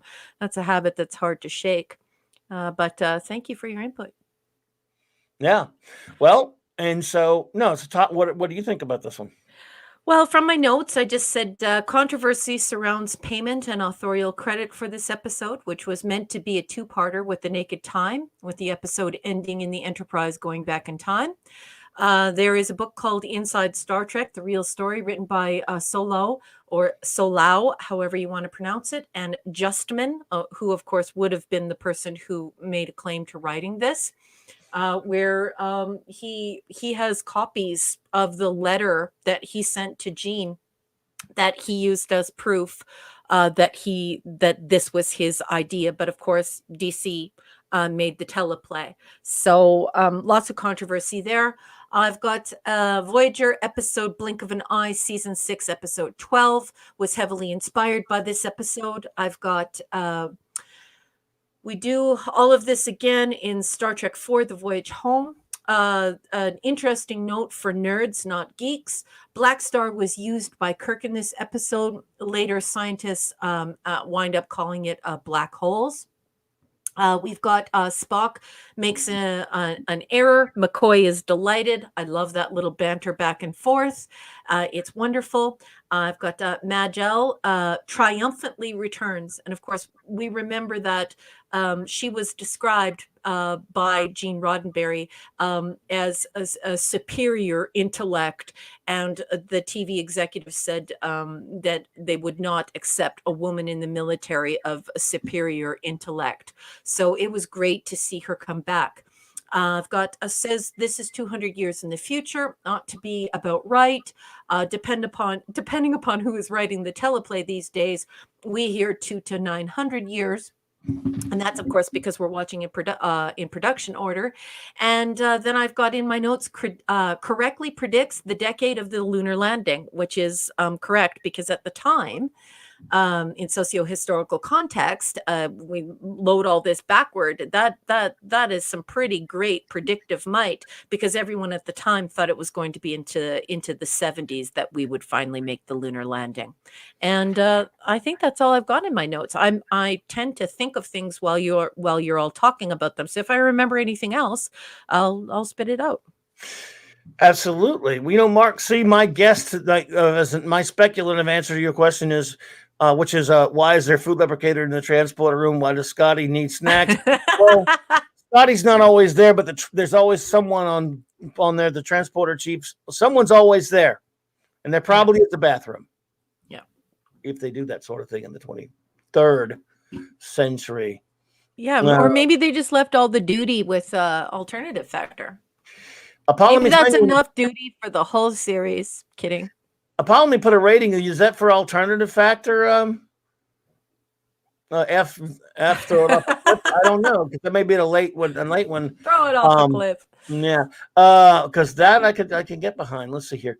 Oh no, TMF. I'm sorry that your feelings are hurt. Wes Moody, how could you hurt the feelings of your dear friend Toxic Man Flu? Why would you leave Tox alone, or I'll come on over there, Wes, and I'll kick you in the shin. Why you want to be hurting people's feelings there, Wes? Hey, I'll have you on anytime you want to talk debate alternative factor, sir. I'd be honored. You guys can totally do that. I'll stay out of that. Oh, you're gonna leave me alone with him, huh? Yep. Let me have to do it myself. That's all on you. Oh. Let's see here. But yeah, no, I think it's a top-notch episode. It's a lot of fun. Well, I love this. Love the stuff with the computer voice that has been changed. They lay over at what was the planet? I can't remember. I'm not gonna have a chance of remembering the planet, but they're laid over at a planet of where the dominants are women, and they fixed their computer and did that. So yes. But again, a lot of good stuff in it. A lot of nice scenes. This is a really solid. A lot of people really love this one. We're going to get a rating from in a second, but this to me is a very solid episode for sure. Yeah, I think so too. Let's see here. 2 has better visuals than half of TV that is out today. I'm no fan of the blue and grayish lighting and lens flares. Well, who is, Katie? Yeah, I'm with you there, my friend. I liked Sandra's comment, and it was quite a while back, where she just said, when I was a kid, and I watched this, she said, when I was young and I watched this, I loved the freeing feeling of knowing that I might time travel or travel through time. What did she say here? Yeah. I was an exciting time as a kid. I could even imagine myself traveling to the future on a spaceship that accidentally came into my time. Yes. Well, that's Beautiful comment. Beautiful well, comment, because that's exactly yes. what this episode was supposed to inspire.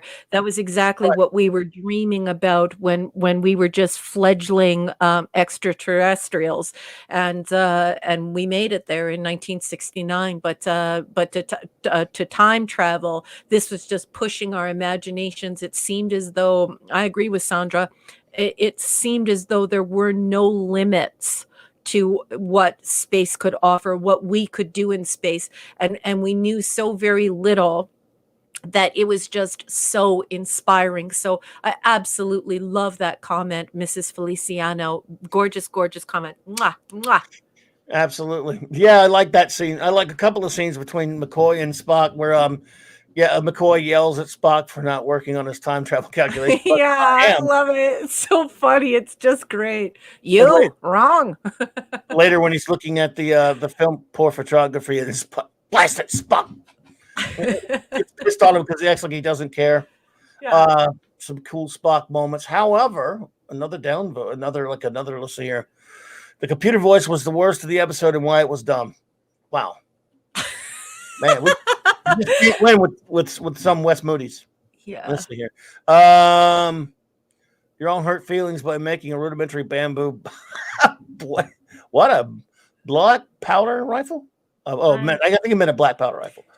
Yes. Oh, Eastland. It's so nice Eastland to see you. Eastland, my good friend Eastland Burkholder popping in.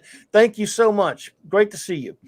Well, all right, my friends. I'm going to ask my wonderful first officer Raquel on her rating on the final episode of the evening, or like Johnny Carter would say, I hold in my hand the final envelope. So, all right. I think that it's very easy to be hypercritical of this episode from 2021. But when we were young, this was not as far-fetched as you would think, because if you have to think about how somebody would feel about a communicator and then it suddenly became a cell phone, so or an iPad from a pad, and all these technologies that have come out of Star Trek. So once again, it's that socio-historical context. It's rolling back to the time in which it belongs, and from whence it came, and we begin to understand the impressions it left on people while they were watching it. So I'm going to go alongside Sandra Feliciano here and Eastland Burkholder. I was very inspired by this episode as a kid. It seemed as though once we got out into space, the opportunities and the science would be limitless. We were not sure of what we were capable of doing or not capable of doing, and being able to push that envelope and get those scientists inspired and get astrophysicists engaged and interested in starting to watch this show and starting to consult Gene Roddenberry, and the phone calls going back and forth of what could be possible, and to say black star and then for it to come out as a black hole is just so wonderful.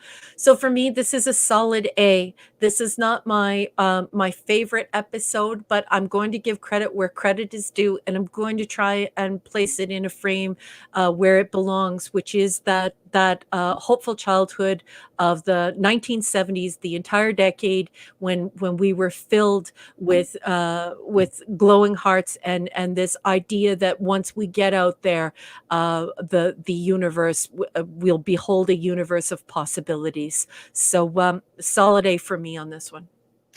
Excellent. I'm going to go with a solid B. I really like this one a lot. I mean, it's no slight to it. It's just, I love Star Trek so much that there are episodes I do love a lot more. But this, I mean, a B is a very high rating, because it would be like an 8.5 or something on a scale of numbers. So for me, it's going to be a B. I really do enjoy it a lot. And by the way, Wes Moody, anytime, my friend, I would be honored to talk. If you're serious, not just pulling my leg, I would love to talk some Trek with you, sir. I'd be honored. Let's see. And we don't even have to debate. I might just agree with you for the fun of it, man. Don't worry about it. We can. And Could we throw up Eastland Burkholder, if you don't mind, at 18 minutes past the hour? Eastland's made the same comment as the same style of comment as Sandra Feliciano. All of these people discovering this science in childhood. I wanted to live in space. I still want to live on or in an asteroid. However, we know so little about how easy or how hard it will be to live in space. Yes, that extraterrestrial experience, Eastland. Sandra and I are feeling you on that tonight, and this episode, when we watched it when we were young, was the thing that dreams and hope were made of. Indeed. Well said as always, my friend. Steve Mitchum, the great Steve Mitchum, of course, says another A minus, or he says from maybe a B that he may downgrade like to. That's fair. I was thinking A minus. I was thinking A minus myself, Steve Mitchum. I think that's a fair grade. That's absolutely. Scotty says snacks for Scotty. Katie, do you have a rating, by the way? Let's see here. Our buddy Rod Thunderheart. This one was a major A plus. Let me see how many times. Plus. See, for all of us who experienced the science when we were kids growing up in the late 60s, and some of us who entirely grew up in the 70s, this was extremely inspiring for us. Like, it's just science became this wondrous thing. When we were inundated by television shows that were all Westerns, we were watching so many detective and Western shows, and here this gave us a soaring hope and this look into this science that would send us to go to the public library, to go and look up what the scientists said, to see what was possible. And that's very intriguing, because that's being way beyond a geek. That's turning into a nerd. That's inspiring people to become astrophysicists and to study this science and to really engage with the knowledge process around exploring our existence. There you go. Apollo Meets Minion gives it a C plus. That's fair. I can see that. Scuba Pete, a B. I can see that too. Let's see here. Mark with a C. Oh, I thought he had a rating. You got a rating, Mark, with a C? Let's see here. A. Let's see here. Toxic Man Flu. A. This episode maybe want to be there in the Air Force. Okay. Yeah. Excellent. TMF is alongside Sandra and Eastland and I. It's when you're a kid and somebody starts showing you some crazy stuff you can do, boy, your heart and your brain just start going. Yes, indeed. Raymond Feliciano is an A plus plus plus. Yeah. Very slight issue, but I loved it. Well, that's excellent. Now, Wes Moody is not only does he give it a 6 out of 10, he also gives it a meh. That's like I think we may have somebody who is a contrarian because it just feels good. I don't know. He is a distinguished so I think he's being honest with us. He may not like that you one. Think he is? No, I don't know. I watch his streams and he's a cool dude. So I don't know if he's just pulling my leg or not. But if he is, then that's pretty cool too. So we're fine. I entered the mirror universe. Yeah, I don't think he's being serious. I don't know. Maybe I don't know. It's the mirror version of Wes Moody. Everyone, oh my God! As long as you're not the anti-matter version like Lazarus had. So does that mean that you're wearing eyeliner and you have the weird beard tonight, Wes? Because that's usually what the mirror universe means. It usually means a torn uniform, eyeliner, and yes, and possibly a strange-looking torn 70s porn-style mustache. Yes. Not a C plus there. Well, yeah, I can respect. There are plenty of episodes I love more than this one, but I do like this one. Let's see here. Eastlandberger, I wanted to live in space. I still want to live in. Me too. That's why I turn on those. When I try to sleep, I turn those YouTube videos with the space running for like 10 hours. Yeah. Space stuff in the background and everything. Yeah. Let's see here. Do we have any more ratings? This would have been an A plus for me if Lazarus something every 5 minutes. That would be great. That's just great. Oh, Wes Moody, it would be my honor, sir. And I'm absolutely thrilled to have you here. Thrilled to have everyone. Everyone is we have such a great chat. So many cool people. Solid B plus from the big meanie Eric. I love it. Proving time travel should only be done by Doc Brown. I love it, Eric. Love it. See, again, but the point is, yes. The Steve Mitchum. the Sorry slingshot for around town. interrupting, Clobby. Well, Oh, Steve Mitchum says Wes Moody is wearing a bare midriff. That's apparently his mirror universe. oh, Love it, Steve Mitchum. Love it. love it, man. That would be a cool. Yeah, well, it would work for him, though. I think it would look good on him. B plus for Mark. Mark with a C. Got landing on the moon right. Yep, Was that cool is to correct. see. They predicted technology evolved. Yep. Fun episode. I agree. It's a Yep. fun, solid episode. And yes, it's again using time travel as an accident. I have no problem with. In Assignment Earth, which was just done as a pilot, which I like Assignment Earth, but just willy nilly slingshotting back just to go study. But as opposed to Star Trek 4, which was a necessity to time travel, so that wouldn't work for me.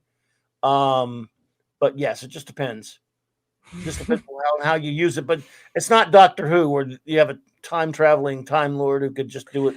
I'm not, to tell you the truth, I'm not the biggest fan of the whole time travel thing. But we obviously did not know what we were capable of doing back then. So just this pushing against the membrane of ideas, I think, is why you come out with higher grades for this than you would be expecting. I think a lot of people are coming from that perspective, right?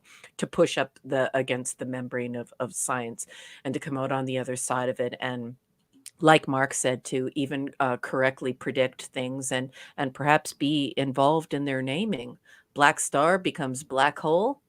It's very, very, very cool. But yeah, time travel is not really my favorite way of exploring Star Trek. It's not my favorite. Yes, is in some. The use of time travel, like in wonderful films like Back to the Future, is one thing. On Doctor Who, when it's a kind of fantasy science fiction type thing, where you have a race of beings that are so far in advance, like the Time Lords are, that they are the Time Lords for a reason. It works for that show. It's the kind of story a show it is. For Star Trek, it's done. It seems like every Trek iteration has to do it.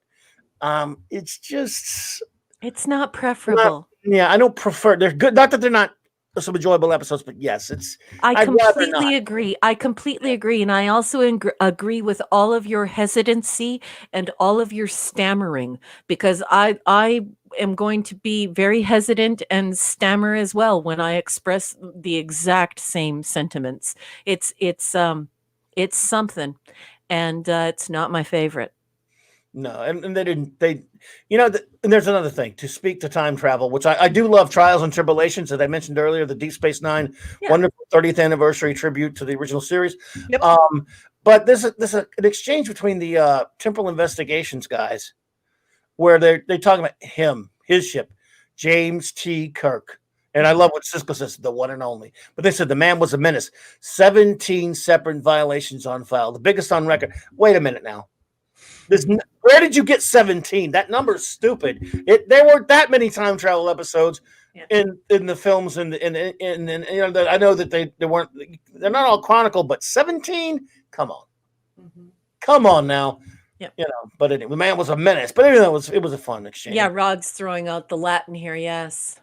B from Alpha Omega, by the way. I just wanted to get that last rating in there. So. Yes, having God to step in and solve everything. Rod Thunderheart at 26 minutes past the hour. Yeah, Rod is, of course, answering Eastland Burkholder's comment at 26 minutes past the hour as well. And yeah, so we have a lot of agreement here. Yeah, when you've got that lazy writing, or where everything is attributed to telepathy. I mean, I think there are good ways of exploring it, right? Where no man has gone before. You're exploring the what we were watching on That's Incredible when we were kids, right? People when we thought that people might be able to bend spoons with their mind and all that. But then there just comes a point where it's like, I'm done with the time travel now. Yeah. I think it gets used later on in later Star Trek way too much, and it's a little annoying to me. But I'm gonna be okay. I'm gonna be all right. Every show did it, and I don't know. It wasn't my favorite thing to use, but again, it's not really what the show was based on, so that's fine. 1701B from my great friend Ace Cast Iron. And Wes Moody is now officially in the mirror universe. Let me know how it's going over there. B plus, don't like time travel. Okay, Mark, so I hear you there. Yeah, like I totally agree. Like I do agree with that, but like I said, I am sympathetic to this idea because I'm very cautious about using my 2021 ideas against something that's 50 years old. Well, oh yeah, and again, it's still a fun episode though. In the episode with the starship, in the atmosphere, it gets an A plus just for the visuals. Yeah, that's a good one. Good. And nice things. I love Eastland's comments. They're always welcome. Eastland and Sandra, I love your guys' comments about this episode. Yes, indeed. Where are we at? Where are we at? I'm farther back. I would just make sure there were no more ratings. Not sure I agree. Oh no, look, I really do like yesterday's Enterprise. Like I'm saying, you can use it, but see in that episode, it wasn't intentional time travel. That's another thing. Like in Star Trek 4, it was necessity time travel. In Assignment Earth, it was we're going to go back and study the past with the slingshot of Feder on the Sun. Mm-hmm. And again, at that point with yesterday's Enterprise, it's at that we didn't have a million time travel episodes where they were overdoing it. Like I love Deep Space Nine. There was no reason to have a time travel episode. A lot of people like that. Those two they did, and then it's not that the episode themselves are bad. Again, why would Deep Space Nine do you need to do a time travel one like that, except for Trials and Tribulations, which we understood that one.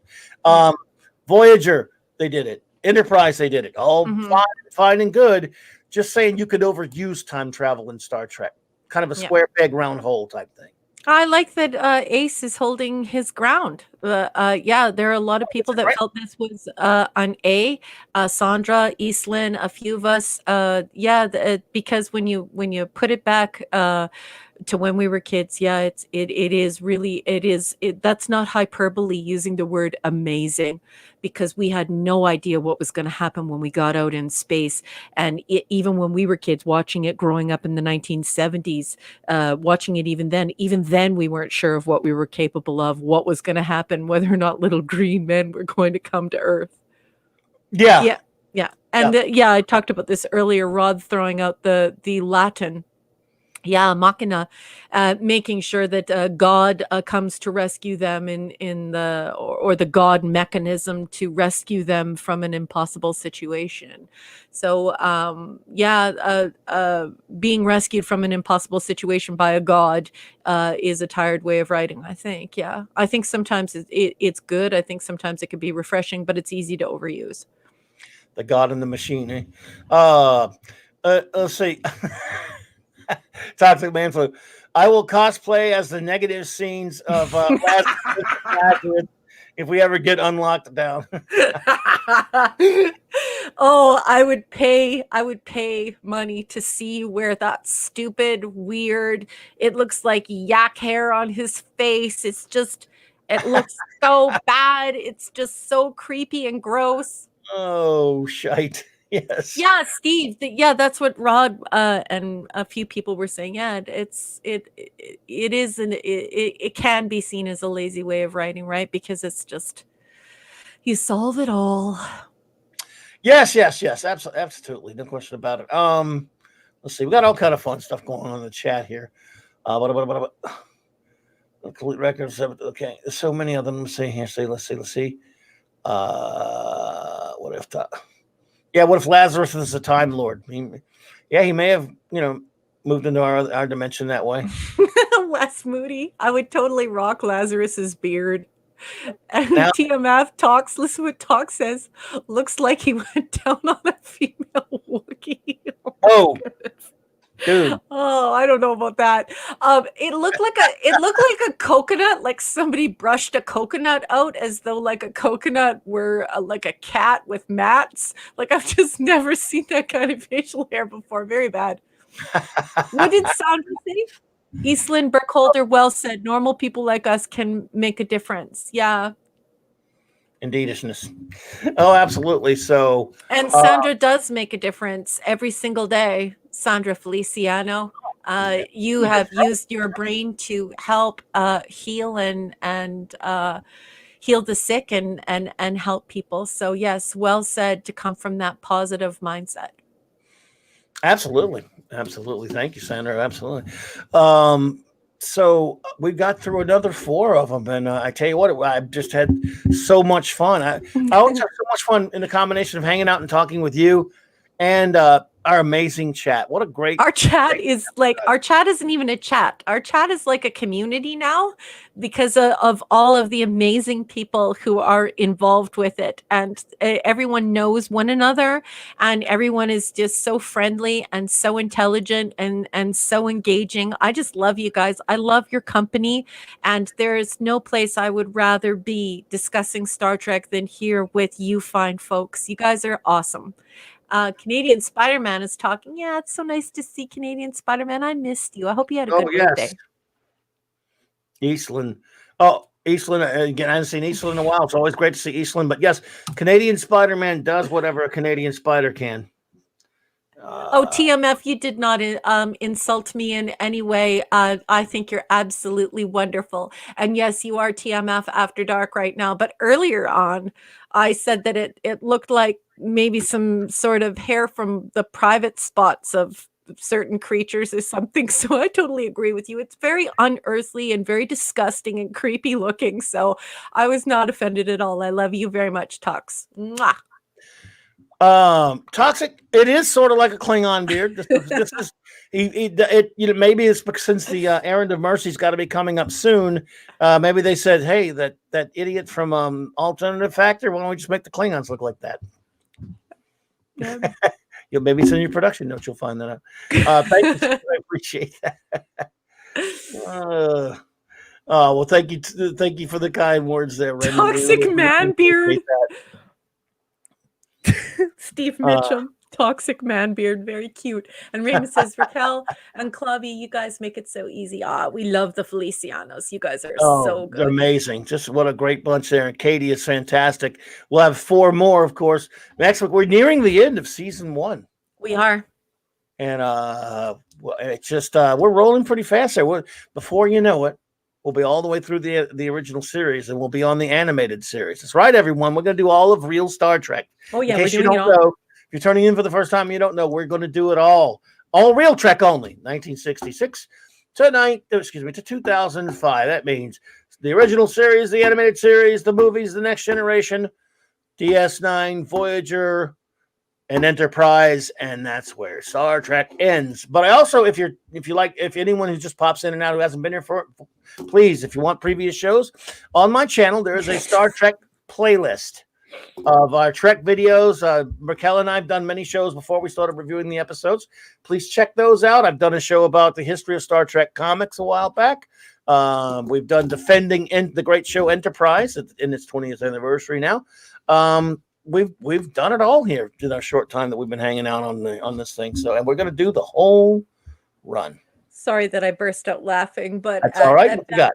35 minutes past the hour. Toxic Manflu says they reuse the Lazarus beard. I think that's what he means. Wardrobe people are evil. And then Mark says maybe Lazarus was stuck in quarantine for too long. And Eric responds with, "Who would have thought we would spend a night talking about the hair from an orangutans privates?"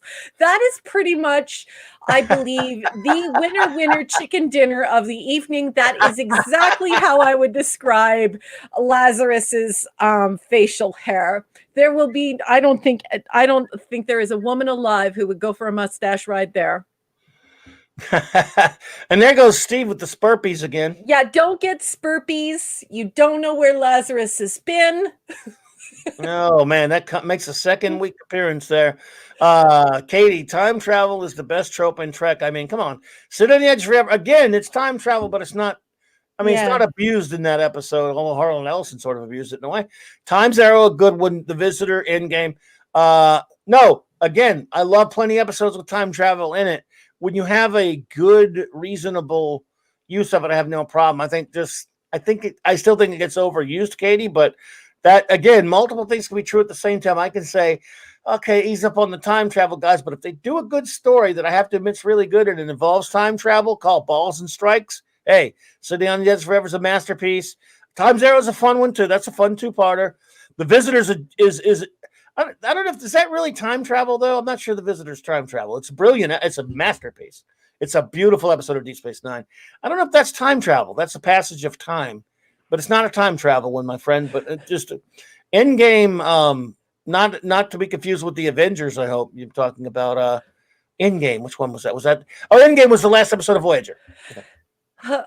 And Look Stormfront. at TMS changed his name, and the chat loves it. The chat's blowing up with TMF changed his name. Good point. To Good point, Toxic though. Lazarus Beard. Good point, though, Katie. By the way, well made. Let's see here. Let me see. I'm sorry. Oh, I love you guys. You guys are so funny. Wes Moody, I appreciate the kind words, sir. I'm glad we cheered you up, man. I'm honored because you have a great channel and you're a great YouTuber here, and so I appreciate that. What do we got now? I'm sorry. No, it's not at all. Just the chat is just blowing up around TMF because he changed his name to Toxic Lazarus Beard, and everyone is laughing hysterically at this. Everyone is blowing up the chat, laughing about it. I mean, I believe some beer has been spilt or spit on monitors over this comment. It's pretty funny. Everyone's enjoying it. Oh man, let's see. Toxic Lazarus Beard. It's just great. Love it. I snarfed. Hey, let's not bring He-Man into this. Yeah, see, I snarfed again. See, yeah, will you guys allow this man to actually drink his beer? Snarf. Great word, by the way, Mark. Love that. I snarfed my beer. Snarf. I mean, he's been watching too much He-Man. Let's see here. Well, before we get out of here, everyone, I want to again. The mood's fantastic. Please forgive me for killing the mood, but it is something kind of serious. So I want to mention real quick, just a quick, in case he's out there listening, Raquel. Our great friend Mark C is having some serious medical work done, problems done. I won't go into any details. That's for him to talk about. But if you're hearing me, buddy, you're in everyone's prayers and thoughts and good vibes to you. If you happen to hear this tonight, man, if you just happen to be there lurking, if not, that's cool. Because I've been talking to him, and you're a great friend of the show and a great pal, and everyone loves you out there. You got a lot of support and a lot of friends. So get well, man. Yeah, and he did announce that through his Twitter handle, and it was on a public setting, so I don't think that he will be too upset about that. But he is an important part of our community, and we do have a really tight community here of really intelligent Trekkies, nerds, and geeks. So he does need our support, and when he's ready to come and hang out and talk about it, he can do that. But until then, I'm an agnostic, so I'm just sending you all of my love and hope from the great perhaps. And if you pray, and that's something you do, I know that he could really use your prayers. So if I could just please take a moment to ask everyone in the chat to throw up an M, just to show him our support. Let him see all those M's go flying by in that chat as though they're hugs, because I know that he could use it. And all of our love to him. Absolutely. And, oh, Katie, not a question about it. You're here for the Voyager. We're going to hold you to it. We're going to hold you right back to it. You're going to be here for the Voyager review anytime you want. There we go. We got some M's going on there. Yeah. Thank you so much, M's, for the great Mark C. As he is not only called by me, his buddy, he's also called that by Doomcock and Gary and many others. Everyone, if you're out there, anyone who does streams, they all know Mark C. everywhere. And he's a good friend. I did talk to him yesterday, and hopefully, I'll keep in contact with him. And hey, very kind, very sweet, very smart man. And and when he's ready to talk about it, we'll talk about it. Until then, let's just be as supportive like we know we can. And that's what this community is really great at. That discreet helping hand, that respectful support. And whenever you're ready, honey. Yes, indeed. Indeed. I like that one, though, Rod Thunder. I'm an agnostic, too, Raquel Briggs, which means I don't believe in God, but I blame him for all my problems. That's not exactly my definition of agnostic. But, yeah. Works for me. It's incredibly cute, though. I do love that. Also, before we go, I would just love to, now that we've thanked the chat, you guys are just absolutely outstanding human beings. I want to thank you so much. I'd like to thank our moderators. Thank you so much for your assistance in producing this show. And we have the best mods ever. I mean, you Indeed. guys, whenever we need extra information, you guys are there to support this channel and provide that information, whether through links or other things. And it's also about the community that you've built in our chat, and you've been so important in building that community and just being so open-hearted and friendly and willing to engage with perfect strangers and make this a special place. So I just really appreciate our moderators as much as our folks in the chat. So thanks, guys.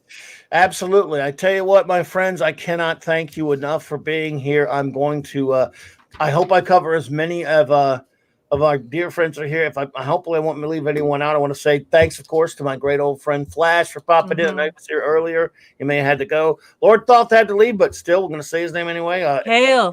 Avon Lives, Hail, and LLL. Rod Thunderheart, thank you for being here, my good friend. The great Steve Mitchum. Thank you, my good buddy, for being here. Also, another old, fantastic old friend, a wonderful old friend of mine, Ace Cast Iron. Buddy, I love you, bro. I'm glad to see you popping in, man. I hope you're doing great, man. Please holler at me. I want to thank Wes Moody for popping in. I don't know if he's still here, but Wes Moody, I'm honored to have you drop by. Thank you so much. I enjoy your channel as well. Alpha Omega, thank you for popping in. The wonderful Katie Carr. Katie, thank you so much for being here. We love you. My old bud Eastland Burkholder, who's hung out with me many times here. So nice. Always great to see you. I'm not sure if you're still here, but Mr. Bruce Lombardo, thank you, sir. Yes. Thanks for popping in. The great Canadian Spider-Man who does whatever a Canadian spider can. I'll never stop saying that, no matter how annoying it gets. I know he appreciates it. Of course. Apollo Meets Minion, thank you as always. Both hands on the wheel always. Great to see you. Moria Kitty popped in earlier. I don't know if you're still here, but if you are, thank you for popping in. The fantastic Felicianos, the wonderful, my good buddy Raymond, and the wonderful Sandra Feliciano. Hopefully, power couple of the century. Yes. Just love them so much. You want to talk about a power couple in nerddom and geekdom? Ultimate Trekkies. Just love the Felicianos. Both brilliant people, very intelligent and accomplished people who would just reach out into our community and are just fantastic people to interact with. I enjoy your company so much. Thank you so much for spending your Saturday evening with us. Absolutely. Thank you so much, Feliciano. It's great to see you, and I hope to talk to you again soon, Raymond. Toxic Man Flu, it is always a pleasure. Thank you for being here. Yeah, Tox, you know I love you, honey. Indeed, we really appreciate you. Dr. Herky Monkey, that name I'll never get tired of. That's such a good name. I love that damn name, sir. My great pal, Mark with a C. I'm going to get that thing straightened out, dude. You just help me remember it if you can, bro, but I'm so sorry. You know who was here earlier? Esh Singh was here earlier. Esh. Yes. It's probably very late over there. I know it's very late, but thank you for popping in, and I'm going to have you on soon, man. I hope to talk to you soon. Sat Shri Akal, Esh. Have a lovely evening to you, sir, and take care, and hopefully we will see you again. Absolutely, Esh. Oh, there you Esh. Great to see you. Yes. There, good evening. Yeah. It is an honor, sir. I hope you're enjoying Avengers: Earth's Mightiest Heroes. We'll have to talk about that one day, man. A great show. I'm glad you're watching it. The wonderful, beautiful Purple Valkyrie had popped in earlier. Yes. Might have on. I mean, it's very late over there, but whether she's there or not, love you, Purple. Hope to hang with you soon Monday night, hopefully. Let's see. Anybody else? Scuba Pete. Thank you, Scuba Pete, for being here. Love Scuba Pete. Yes, indeed. Scuba. Great story about the eel tonight, Scuba. Love it. Again, I hope I covered everyone. I tried to write it all down, but you know how that goes.